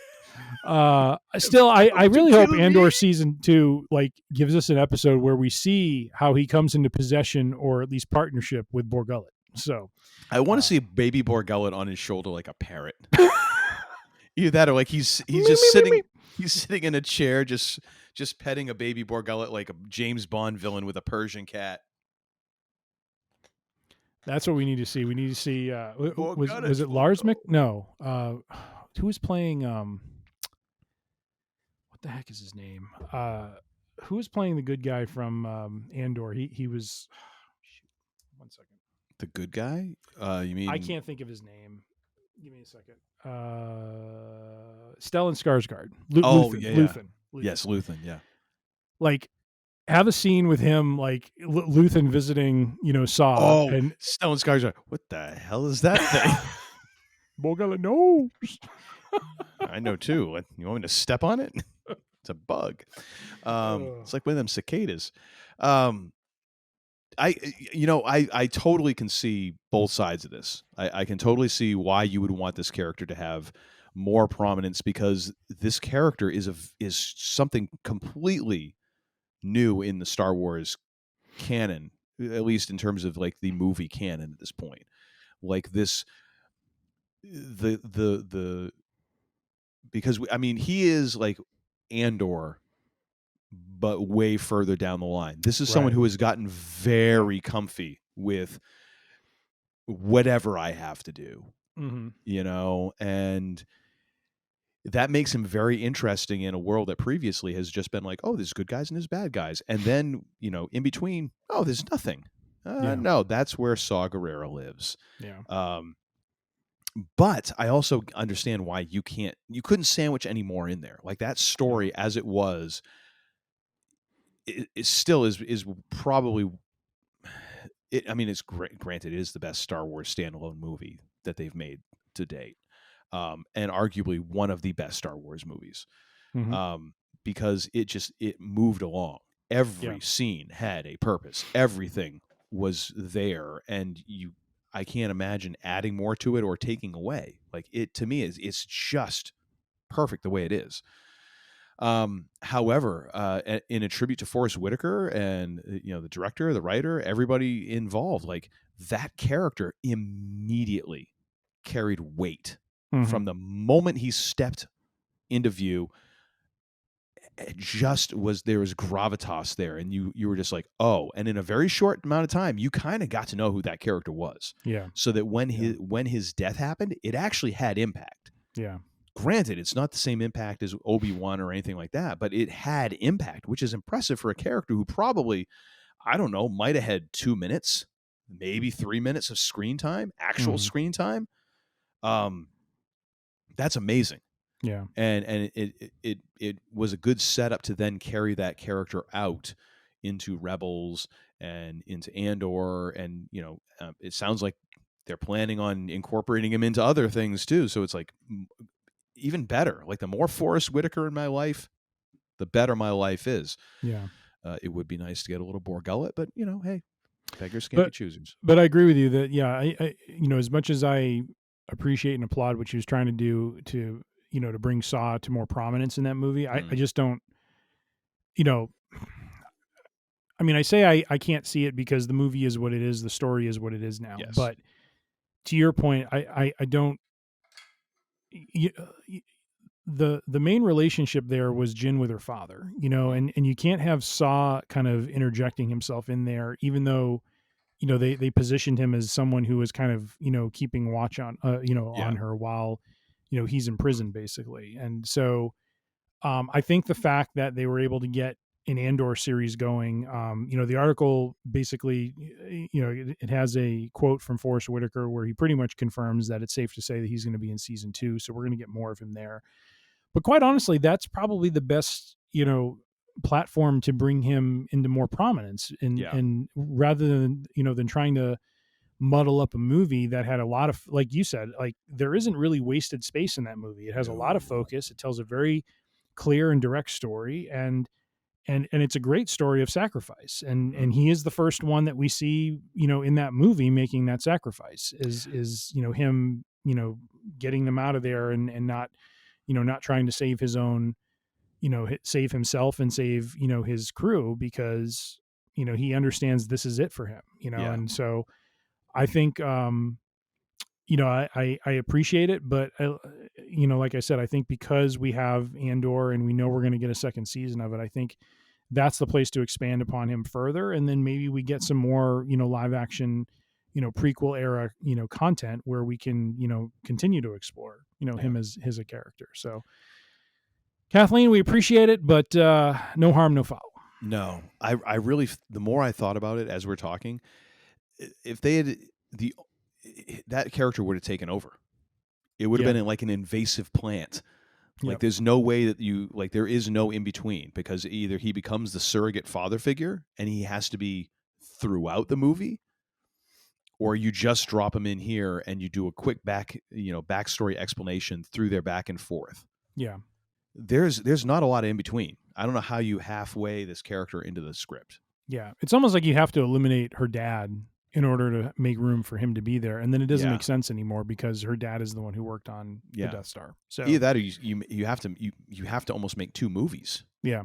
Yeah. You have to add in a whole other journey, and it just becomes too much. All right, this other one, this last story we have on Star Wars, and we'll move into the MCU, from Jon Favreau, again, fandomwire.com, purveyors of all things that look like 80s video game bit level technology. Jon Favreau, why George Lucas says Boba Fett is not a Mandalorian. This is one of the more talked about rumors, I believe. Not. But, really what it boils down to in this article is the discussion around, is Boba Fett really Mandalorian, or is he just someone who's wearing Mandalorian armor? It is, I think, more the latter, and George Lucas has basically said as much, that he does not consider Boba Fett a Mandalorian. Din Djarin from the Mandalorian, series is meant to reflect, really someone who was brought up as, part of that Mandalore culture and in that, the covert that he was a part of and that group. But he's a foundling. So, I mean, there's also an argument of, is he really a Mandalorian? And fair. Could it be that the one real Mandalorian we've seen is really Bo-Katan? Yeah. Yeah. That's fair. That's fair.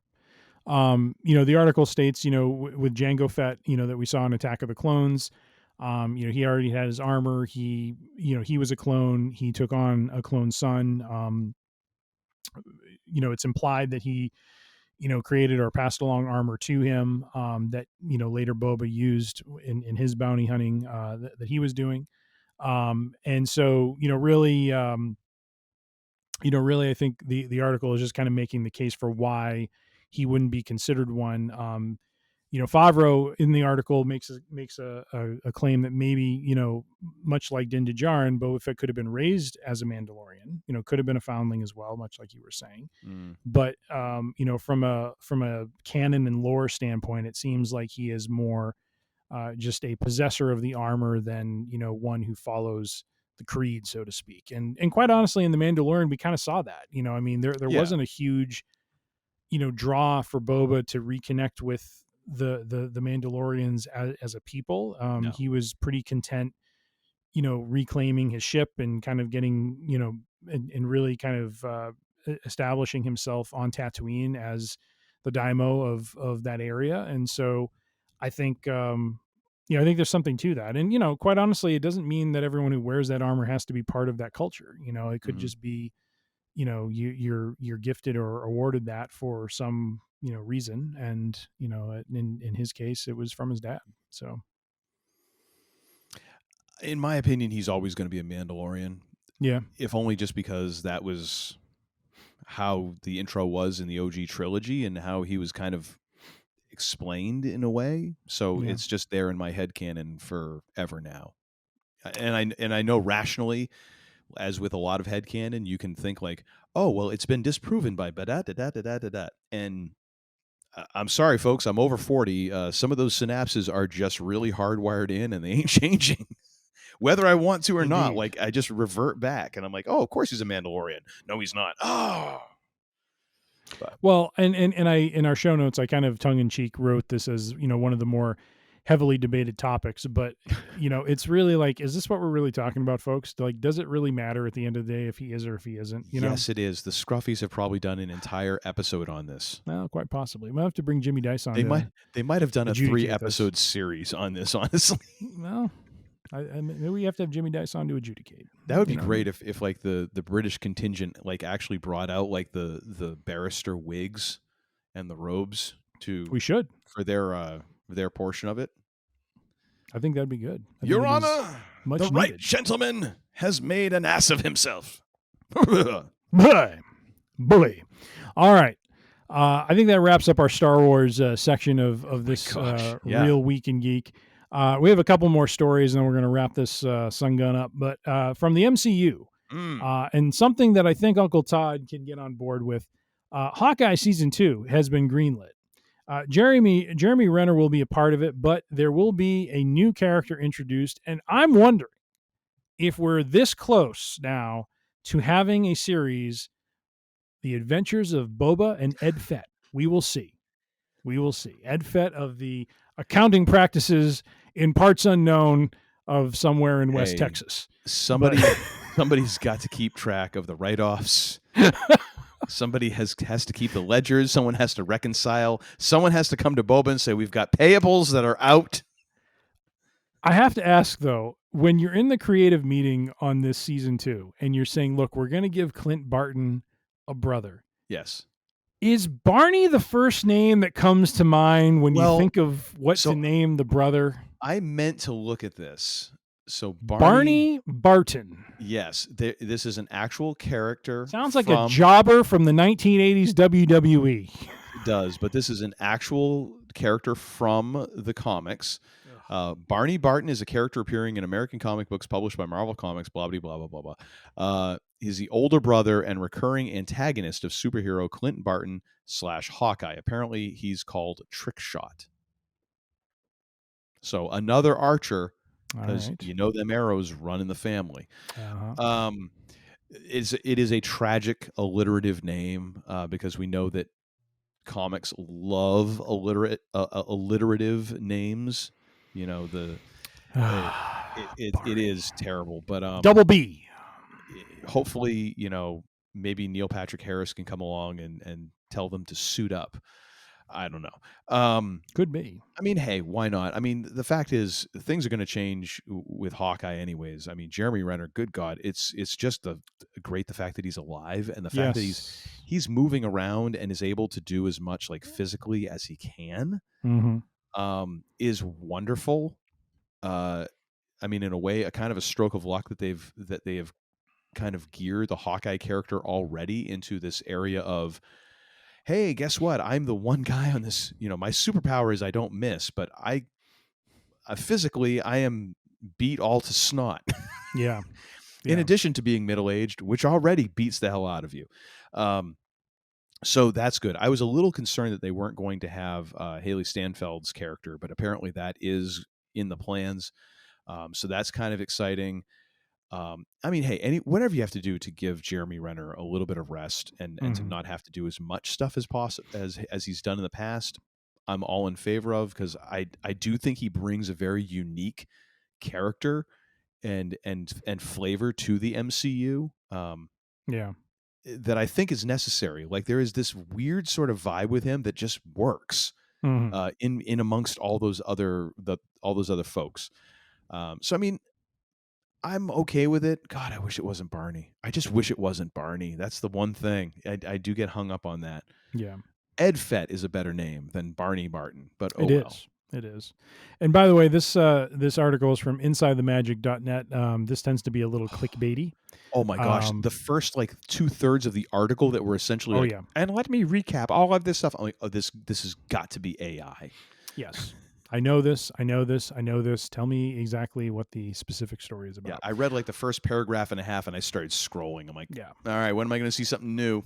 One thing to point out in the article that is of use is that they said the second season could be inspired by, and they quote The Raid 2011. I don't know if that's a comic book arc or if I believe that's a movie. I've heard a lot about it. I've heard it's a really good flick. I've never seen it. I need to add it to my watch list because and one of the points around that is apparently in the story, it's, you know, most of the action is kind of set in one location. Yeah. So a lot of this really of this article is kind of pointing to the fact that maybe they're tailoring the story and what they're going to do for Hawkeye around, you know, some of the limitations of what Jeremy Renner is, you know, dealing with now. I mean, being someone who's very active, it seems like, and you know, it seems like for you know, quite a bit has returned to normal in some ways, but is still limited, you know, and so, and understandably so. And so I think they're trying to tailor the show and what they're going to do to fit where he's at, and bringing in his brother is a way to kind of take some of, I think, the load off of his shoulders from a star perspective, having to always be on screen and driving the narrative and that sort of thing. So I'm just we will pissed that we're in a point now where we're old enough that now they're no longer using Die Hard as this reference of the claustrophobic, everything happening in a confined space thing, and now it's like another movie. I'm like, oh, yes, we've crossed, we've gone over the hump. We old, Riggs. We old. Too old. All right. Moving on, our final story around the MCU for this episode, at least. From our friends at 8bitfandomwire.com. Kevin Feige bit off more than he could chew. Fans remind MCU's boss of 4 forgotten Marvel characters who have completely disappeared. 8bitfandomwire.com is a much better name. I think you need to send them a message. I think so. 100%. But what say you, sir, on this? And really what this article kind of gets into a bit is, there were some storylines introduced across Phase 4. In Thor, Love and Thunder, we had kind of the end credit scene where we see, Zeus basically letting Hercules loose, to hunt down Thor. What was another one? I thought he was going to get pizza for Russell Crowe. He could be. Like, Russell Crowe looked like he was sending him out for like 3 large pepperonis. It very well could be, and Jim Cornette might be with Zeus on that. So I'm just saying, he's a big fan of the Dominoes. I know. Well, damn, son, give us some pepperoni and a Diet Coke. No, Sprite. Oh, Sprite. Sorry. All right. So we have Hercules as one arc. We have Sharon Carter, who was revealed to be the power broker in the Falcon and the Winter Soldier. Where has that gone? Haven't heard about that at all. Now, I haven't seen She-Hulk yet still. But we have, apparently it was revealed that Hulk has a son, Scar, which was a complete surprise. I'd forgotten about that right. post-credits. But again, we've dealt with so much content. This is kind of the point. Yeah. We also have, from the Eternals, we have Kit Harington's character, Dane Whitman, having received the Ebony Blade. That's the least of the issues in that. We have an entire Celestial that's burst out of the earth, and ain't nobody mentioned it. Well, the dude coming up with a sword at the end is the least of the issues. And this was something I wanted to talk with you about, because I don't think there's just 4. I think there's a lot more than this. We have White Vision, right? We have White Vision that hasn't been. He pulled a Neo and just. Right. Yeah. From WandaVision. Yeah. We're supposed to get an Agatha show. Agatha was there, and we haven't heard which anything. We are getting. We are getting that. Yeah. You have, and not only the fact that you had a celestial being coming out of the earth, but the fact that you have a celestial being that basically threatened all of Earth if they, on the big screen, one's judgment is rendered, and it's like, where did that go? Well, apparently that's in Eileen Cannon's jurisdiction, so that she's still waiting to rule on a few motions, so that judgment has been delayed quite a bit. I just need to step over this way. Keep talking. Oh my goodness. So all of this is, kind of in service of really, how the MCU has had some missteps over the last couple of years. It seems like the multiverse has proven to be a little bit bigger than what they maybe could handle, or maybe they didn't have a plan or a great plan in place for it. But this article is also saying that, Feige, loves being the underdog. And so he is acknowledging there have been missteps, but they are, bullish on what we're going to see in Deadpool and Wolverine. And they are looking to, kind of rebuild, I think, trust in the brand, once they get through that movie. And whatever the next movies are that come after that, that are putting, a little bit more focus on it. But, but my question to you is, yes, I really felt like in 2021, and I forget if WandaVision was 2020, I felt like they started off really good with Phase 4. They had a lot of strong stories. Falcon the Winter Soldier was great. WandaVision was great. They had a lot of really good content. And then they generated these questions around some of these, loose ends. And it's like they had no intention of tying them up. And it's like, then we jumped into Phase 5 with Kang. And yeah. So I'm kind of wondering, like, what happened along the way, because we went from, like we talked about our last episode when we did the top we did the top 10 MCU, movies. Mm. We saw in 1, 2, and 3, those phases, how, consistent and how connected everything was. And I can't imagine it's just the multiverse part. It's like, did they just try to do too much too quickly, or what happened? I mean, I think you have to look at the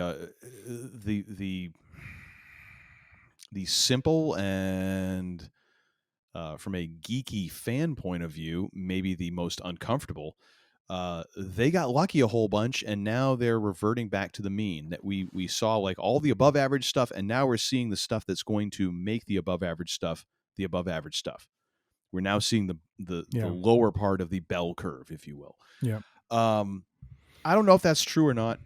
I think the one thing that is getting left out of this entire discussion is that we had a global pandemic that put the brakes on a lot of development. Yeah. Three things, actually: the global pandemic, a writer's strike that slowed a lot of stuff down, and also a change in the ownership. Actually, I think this might have stretched over. Yeah, two changes. Well, which actually ends up being one change when you think about it, in the CEO-ship of Disney, where you have Iger leaving, Chapek coming in, and then Iger coming back. And there's been course corrections in and around there throughout. How much of this is driven by changes in the changes to the C-suite that just haven't become public, that were kind of just business as usual, that nobody is really tied together? How much of it was course correction? How much of it was just they got way over their skis, man, and now they're correcting, and those mistakes are gigantic because you're dealing with properties that are gigantic and that have a big budget, and that it's like it's the QE2, man. Like, you ain't turning this sucker on a dime. You make a flop, and these movies take 2 to 3 years from, writing to release. It's going to take a while to correct some of these.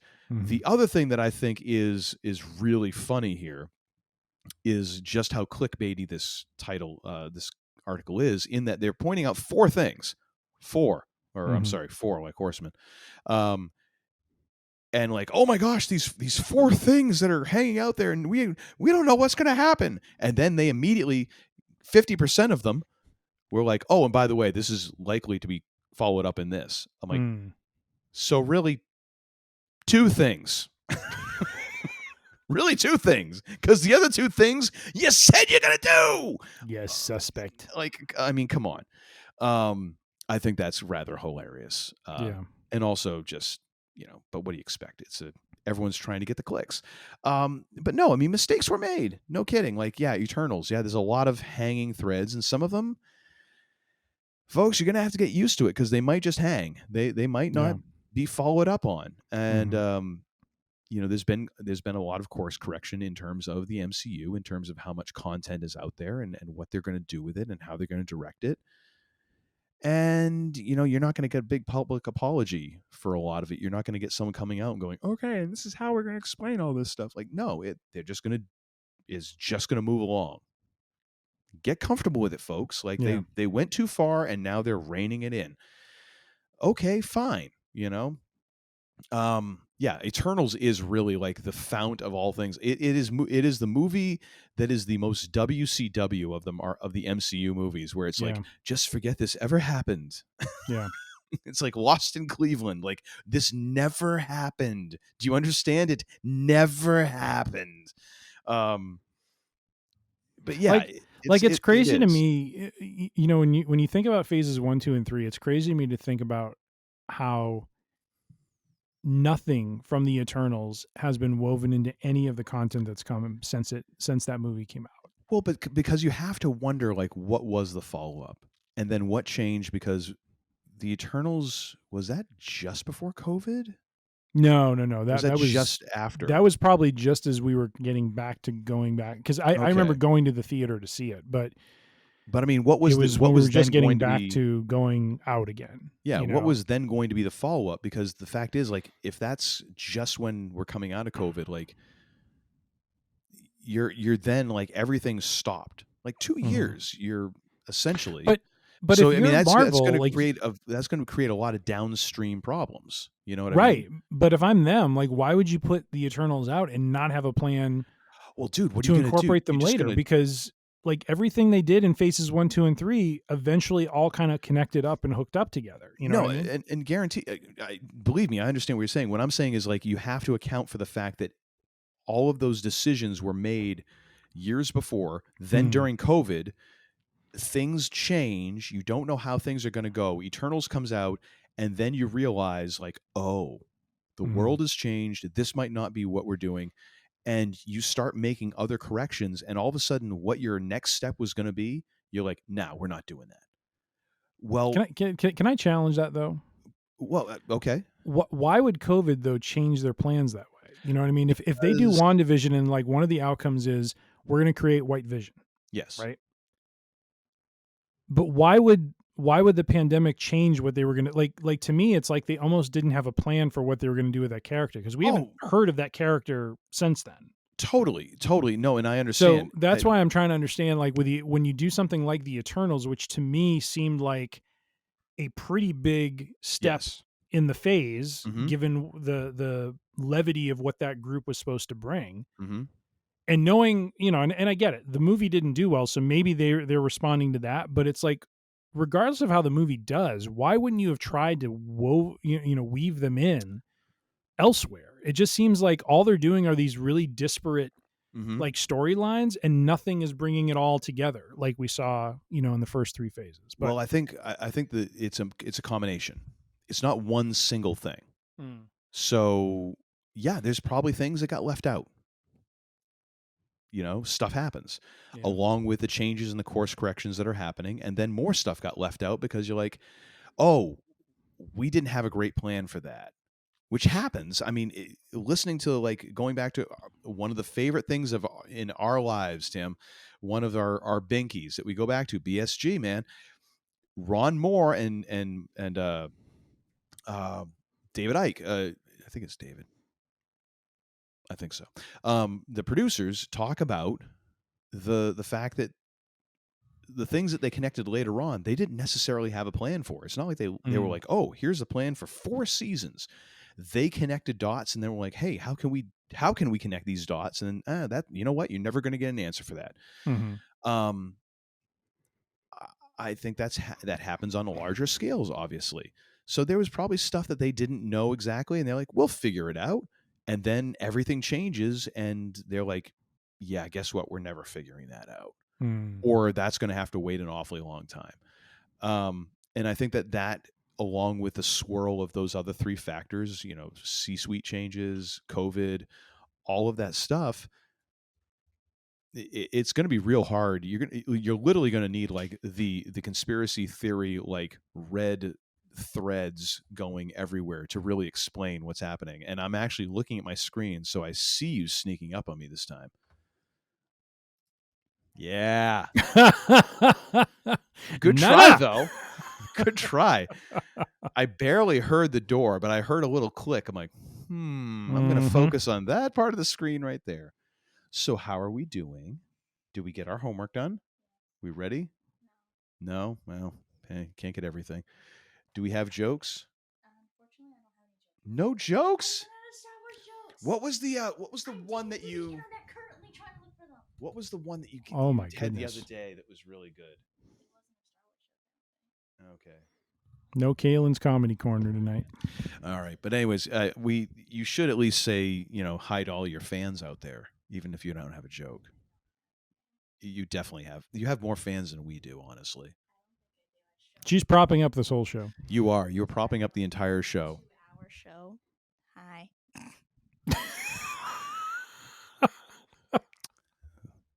She's gold on the mic, folks. You know, it's kind of how the Eternals were in the movies. Hi. We're here. I would explain the joke that Tim just made, but it would take way too long. So you heading to bed? Okay. All right. Work on some jokes for next time. You're the only thing that's holding Dad's show together. No pressure. Okay. Good night. Love you. Ladies So and gentlemen, saith the Kalen. Kalen's non-comedy corner. Hi. But yeah, hi. But yeah, I think it's a combination of all those things, and you just, I think we just have to appreciate the rare thing that was phases 1 through 3. Like no one has ever done that, and man, was that a beautiful thing. And now, well, this is kind of how business works. And the funny thing is, like, as much of an absolute show as like phases 4 and 5 have been, DCEU would kill for the consistency. Fair enough. And the cohesion of the storytelling of phases 4 and 5. Fair enough. I'm just saying. Yeah. All right. Well, hey, question for you, sir. So we do have one more article, but do we want to maybe wrap the show up and maybe save this article for either the next Week in Geek or its own episode unto itself? Oh, yeah. Because, I mean, we could talk about the next item for a long time. Because I'm thinking we may want to... At least 33 minutes. Maybe this is what we do when you're over in 4 days. Ooh, a live rewatch. Ooh. Oh, boy. Oh, boy. Yeah. Although I got to give you my Wi-Fi password for that to work, and I don't trust you with that. The cicadas have it. Oh, yeah. That's what we should do is a live rewatch. That would be fun. Mm-hmm. That would be fun. Yeah. So it's on Amazon Prime, so we can watch it. But is it going to be the crappy like I don't know. We're just going to like shear out parts of the episode for no good reason? For our listeners, our last article was let me see who it's from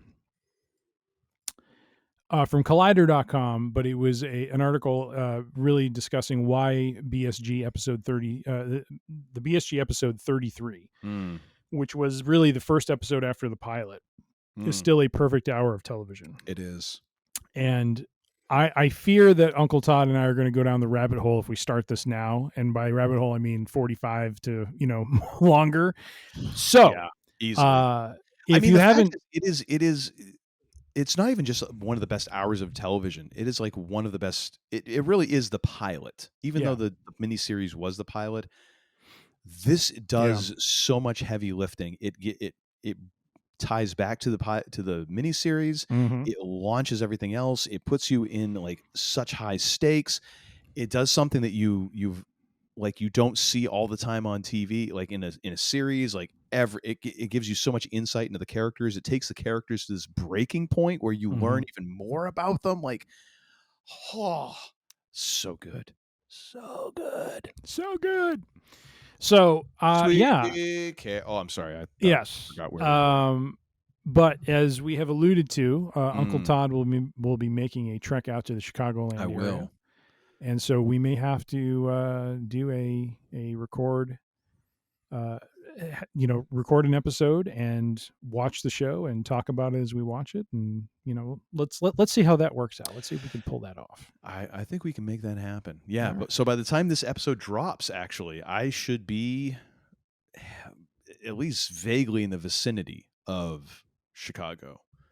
I'll Uncle be on Todd my will own be privately chartered rail car. Uncle Todd will be trying to catch some Z's on a train car. Which no, I'll be awake by then. Quite honestly, I'm curious to see what your state's going to be on Friday when you arrive, because it'll be like, I couldn't sleep at all in this damn train. It was too loud. I'll be like the Reverend Jim from Taxi. Hello. All right. Well, does a yellow light. Well, ladies and gentlemen, what started out as a small segment of this show was turned into an episode. And hey, as we like to end it, that, my friends, is our real Week in Geek. Yeah. All right, sir. So what do you have for and another thing? My and another thing is directly inspired from an idea my wife had over the weekend to watch a Netflix documentary that came out in 2022.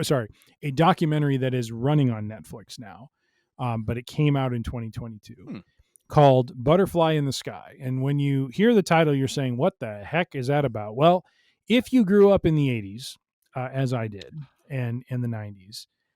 There was a show on PBS called Reading Rainbow. Oh, I thought that's what this was going to be.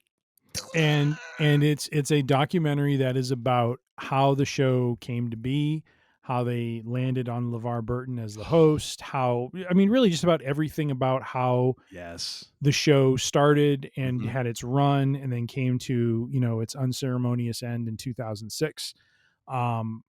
And really the thing that was most striking to me after I watched it with my wife, and I said this to her afterward, I'm like, when the show goes off the air and I'm sitting there saying to myself, I know everyone kind of feels like their childhood was kind of a special time, because you're growing, you're seeing the world, you're learning new things. But I said, what was it about the 80s where it just seemed like people really cared about the youth? Like in this documentary, there was a set of people who wanted to bring to light the love of reading. They weren't trying to push an agenda. They weren't trying to push a philosophy, but they were simply just trying to open up, children's eyes to reading being something that's fun, and something that you can get joy out of, as opposed to it being a boring thing as compared to watching television. And I had a few years where my summers were, part of, my summers were spent, kind of watching those shows. Like I really enjoyed the show. We get ideas for books to read. We go to our local library, and, pick up some of those books to read them. And so, so I really, and I'm not to say, there aren't people out there that are not caring for the youth, but it just feels like, how do we not have content like this out there today that's, trying to inspire, young folks to understand, the value and the power of the written word. And so I really enjoyed it. It's not that it ends on a somber note, but it just ends on that sort of note of, look at all the good they did and look at all the content they created to try to bring that to light and to try to inspire kids. And, they had some of the kids who, there's a segment of the show where kids would talk about books, and they had some of those kids, now adults, talk about their experience. And so anyway, so I just really enjoyed it. It was a cool throwback to a point in my childhood and, my time where, I watched that and I myself was inspired to read through it. And not that it was a touchstone for our kids at all. I really credit my wife more than anything else for that. She really, taught our sons about, the power of reading and the joy of reading. And that was just, something, wonderful that she brought into their lives. But I just kind of wish that there was something like that there was just more of that sort of motivation to try to, help kids see the possibilities as opposed to, the absence of it. And so anyway, so if you were if you grew up during that time and you want to have a little nostalgia, I would recommend this. If you don't know what I'm talking about and are like, what the heck is this? Check it out. I mean, it's an hour and a half of time well spent where you get to see a group of people and adults who are really trying to make a difference in the world and really kind of bring reading to the forefront for children of that time. So Butterfly in the Sky on Netflix right now. Do check it out. Very nice. What is your end and other things?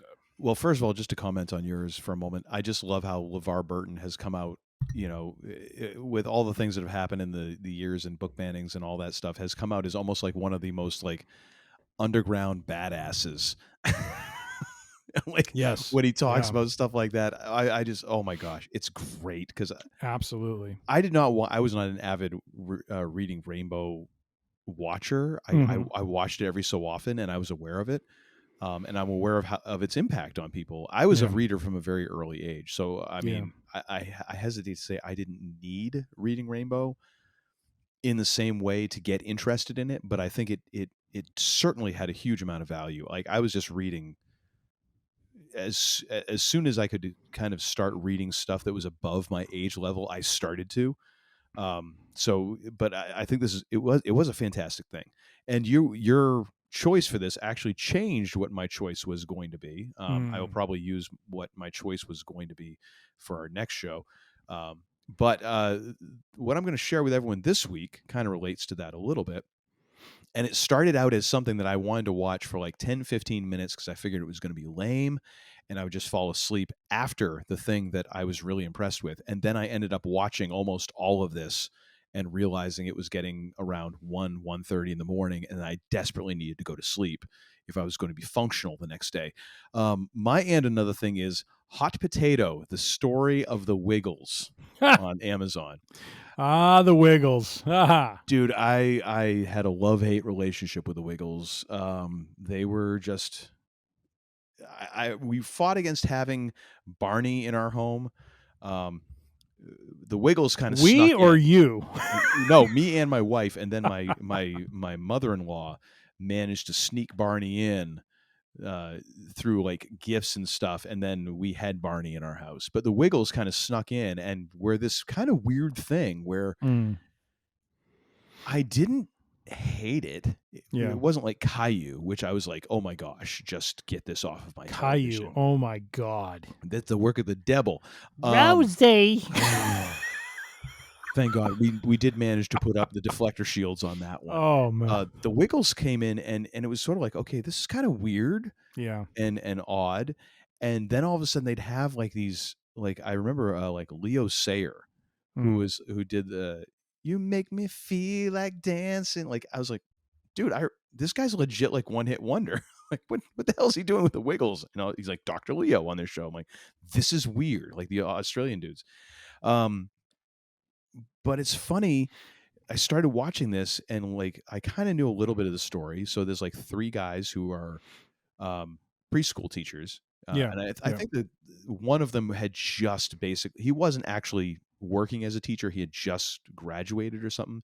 And then their friend Jeff become this children's group and then go on to sell billions and billions of albums. At one point were the top grossing Australian artists in Australia, like doubling what AC/DC had grossed that year. Jeez. Which is just a little stupefying, if you will.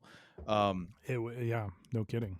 But then understanding like where their motives were and what they were doing and how hard they had to work in order to get where they were.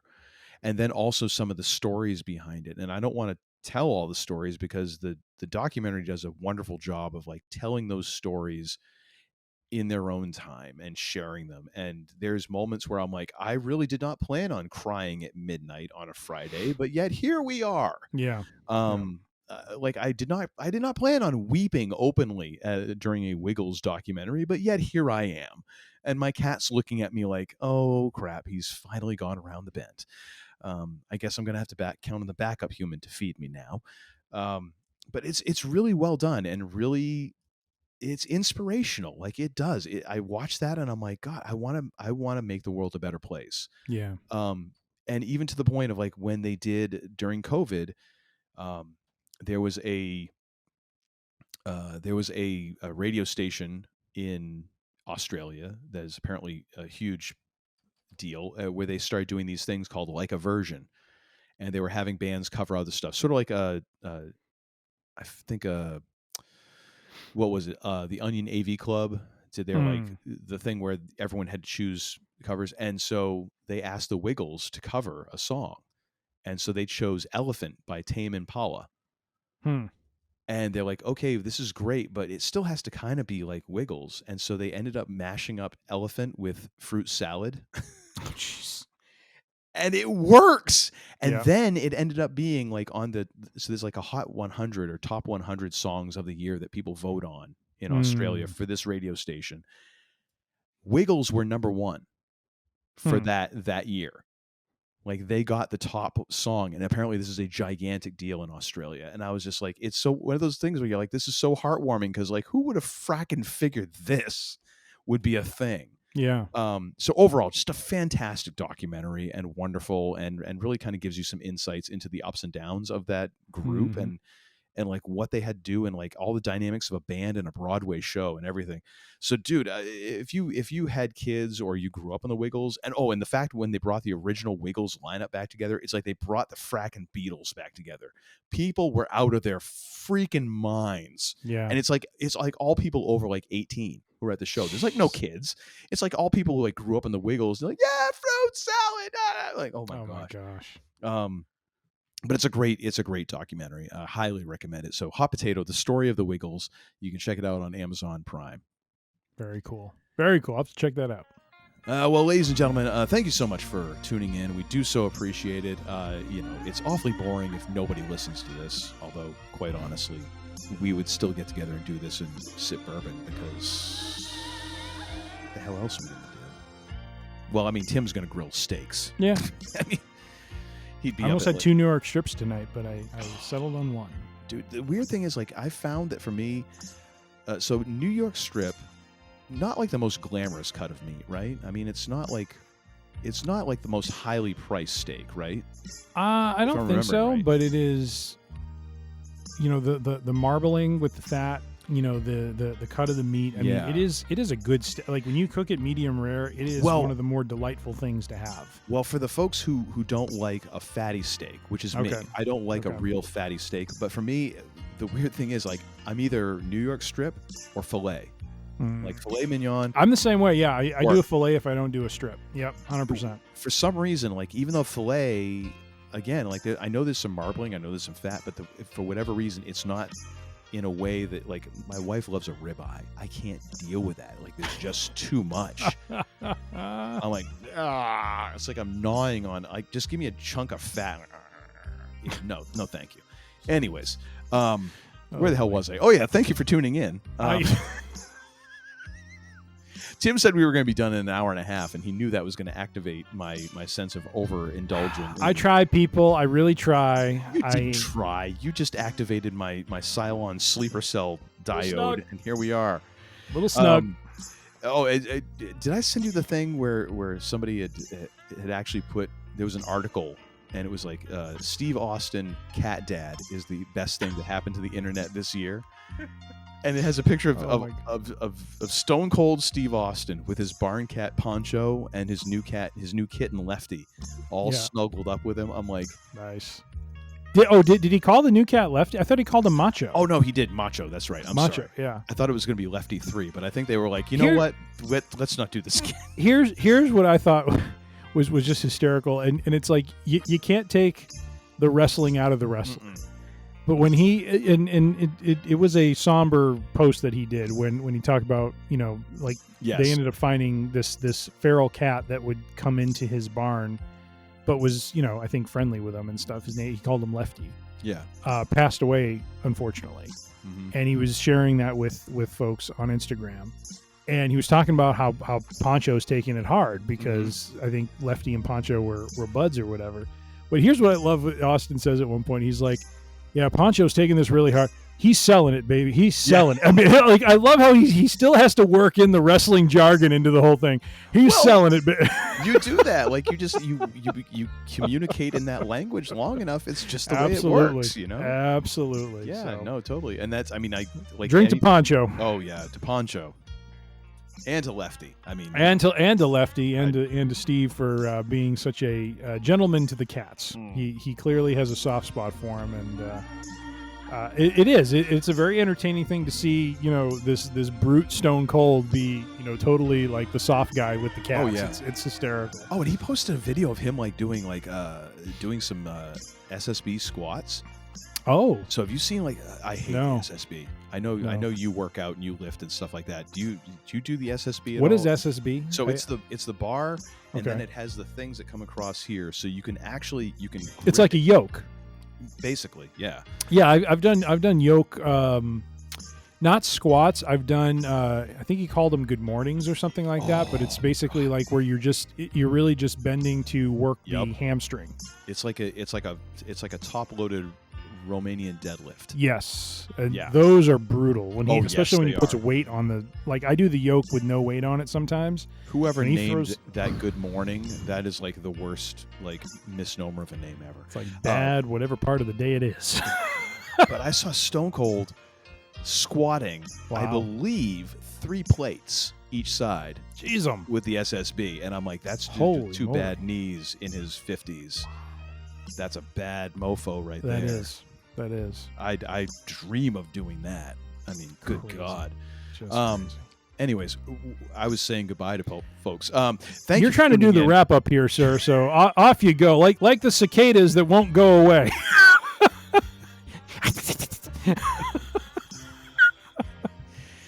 Yeah, you're in for it when you come out here, my friend. Let me tell you. Fucking heebie-jeebies. Anyways, thank you for tuning in. Thank you for watching. Thank you for listening. If you would like to watch us, definitely find us on the YouTubes and just punch that subscribe thing in the I don't know. That's always like, where are you going with that, sir? Mash the subscribe button, thumbs up, and all follow. And I don't know all this stuff. I'm old. Subscribe if you'd like to our channel. It would be great. You can see us in full HD color and idiocy. For just an audio only version, you can go to freerangeidiocy.com and you can subscribe to us there on the Podbean app. And if you can get all the episodes individually, collectively, all of them at once, whatever. One person apparently thank you to whoever downloaded like every episode we've created. Like I log it, I check out Podbean the other day, and I'm like, I go to Uncle Todd. I'm like, we went from 5K to like 5.3. What the heck happened? And he's like, well, we had a spike in a day. I'm like, oh, that's not us. Like, like our numbers are so sad compared to some of the maybe they top downloaded people. the Tom Cruise the Top Gun episode. That Like or no, not that. times. It was the Kevin Costner episode we did. The the Tom Cruise, the Maverick 2. Was that Top Gun the 2 big one? was the big one? Yeah. All right. Although Costner was a close second. Well, not close. Was second. If you'd like to get all of them, you can go to freerangeidiocy.com. You can also find us at Apple Podcasts, Spotify, Pandora, all of those different things, Amazon, whatever the hell they call it, Samsung Podcasts, which apparently is a thing. Go ahead with your bad selves. Also, we're big in Australia, dude. Did you know that? Like Good day! And so I'm hoping that with the Wiggles thing, this will just see there Uncle Todd goes. He knows how to market. I'm making the connections afterwards. I have no idea about marketing. Oh. But if you want to find us on the YouTubes, we're there as well at Free Range Idiocy. You can find us there, subscribe, and get all of our episodes there as well. Full episodes in glorious, shining HD, which, quite honestly, we should not be in HD. We should 720 tops, honestly. You don't need to see this full HD. You won't hurt me if you go audio only. You won't hurt me. Is it like because I'm wearing a red shirt? I feel like I'm like beat red. Why are you not wearing your punk shirt, for crying out loud?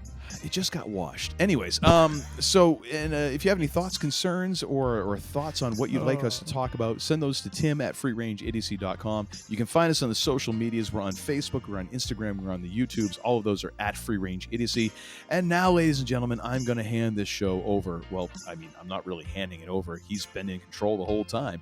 I'm going to give this show back to the man who is the least idiotic of the two idiots who run this show, which is a dubious distinction at best. Not before I ask the second most important question in all of human history. For those of you who know, those discerning listeners with great audio taste, the first and most important question in all of human history is, what is hip? It's the eternal question, folks.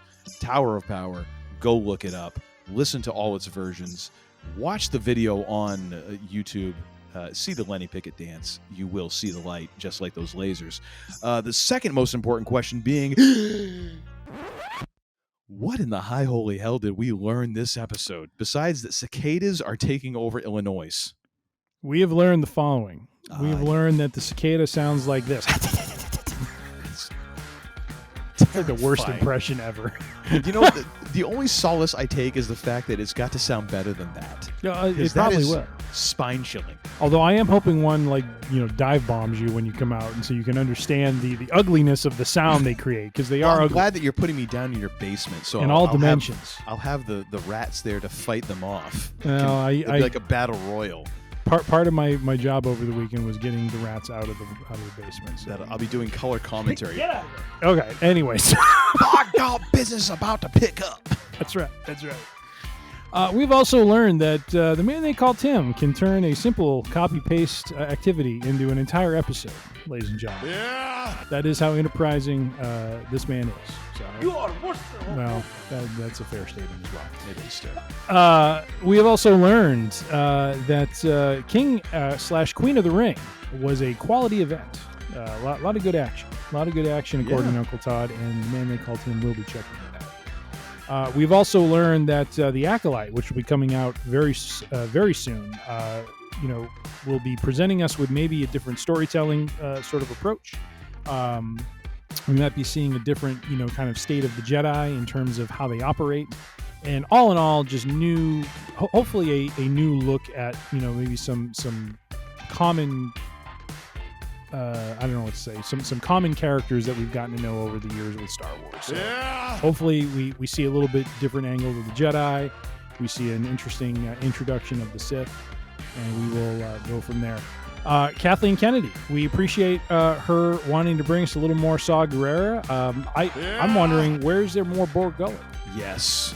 Let's get some more Borg Gullet with Saw Gerrera because we want to hear him talk about it. That's right. How does Borg Gullet not have his own Instagram account? I don't know. We could work that in. I just knocked the glass over on my desk. Turning into one of those nights. And we have also learned in the Marvel Universe, there is hope for that crossover classic of Boba and Ed Fett taking on the accounting ne'er-do-wells of the galaxy with Hawkeye Season 2, because nothing says quality like Barney Barton, ladies and gentlemen. You're wrong. Barney Barton. You're wrong. Oh. You're wrong. With all that being said, we thank you. I echo once again Uncle Todd's gratitude and thanks for your listenership. Do stay tuned. We will have some interesting episodes upcoming, especially with Uncle Todd coming out to Chicagoland. We will have dear God. a live episode in the offing involving Battlestar Galactica and probably some bourbon being consumed. Yeah, I was going to say killing off the entirety of your stock. Well, we're not going anywhere if we're killing off my stock, because I got a lot of stocks, so we're going to be sleeping that off, let me tell you. Sweet Lord. Yeah, thank you. Thank you, Stevie. Let's give him a peek. All right, nonetheless, be safe, be healthy, be kind, be good to one another. Do pray for us this weekend, because Uncle Todd and the man that called him will be together, and we know pray for free range AC. all sorts of tomfoolery and ballyhoo will be in play. Oh my goodness. But as we like to close things out, you don't have to go home, but you can't stay here. The range is closed until this Friday when we record. See ya! It's like I picked the wrong week to quit drinking. I beg your pardon, what did you say? You're such a disappointing pair. I prayed so hard for you. Get out. And don't come back until you've redeemed yourselves. So say we all. So say we all.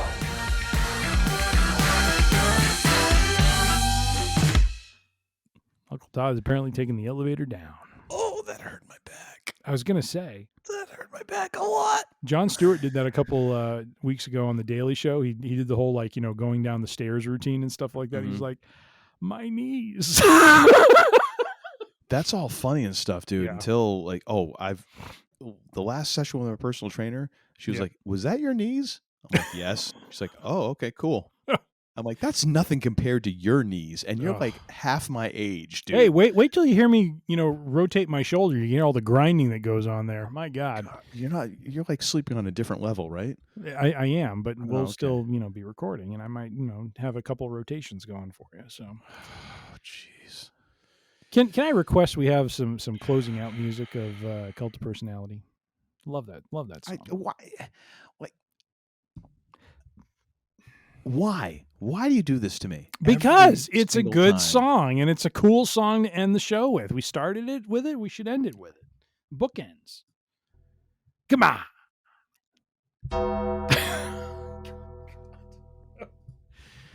Rest in peace. Oh, okay. He's going to give me glory. That's going to be the compromise is glorious. All right, I'll take it. I'll take it. This was a glorious episode.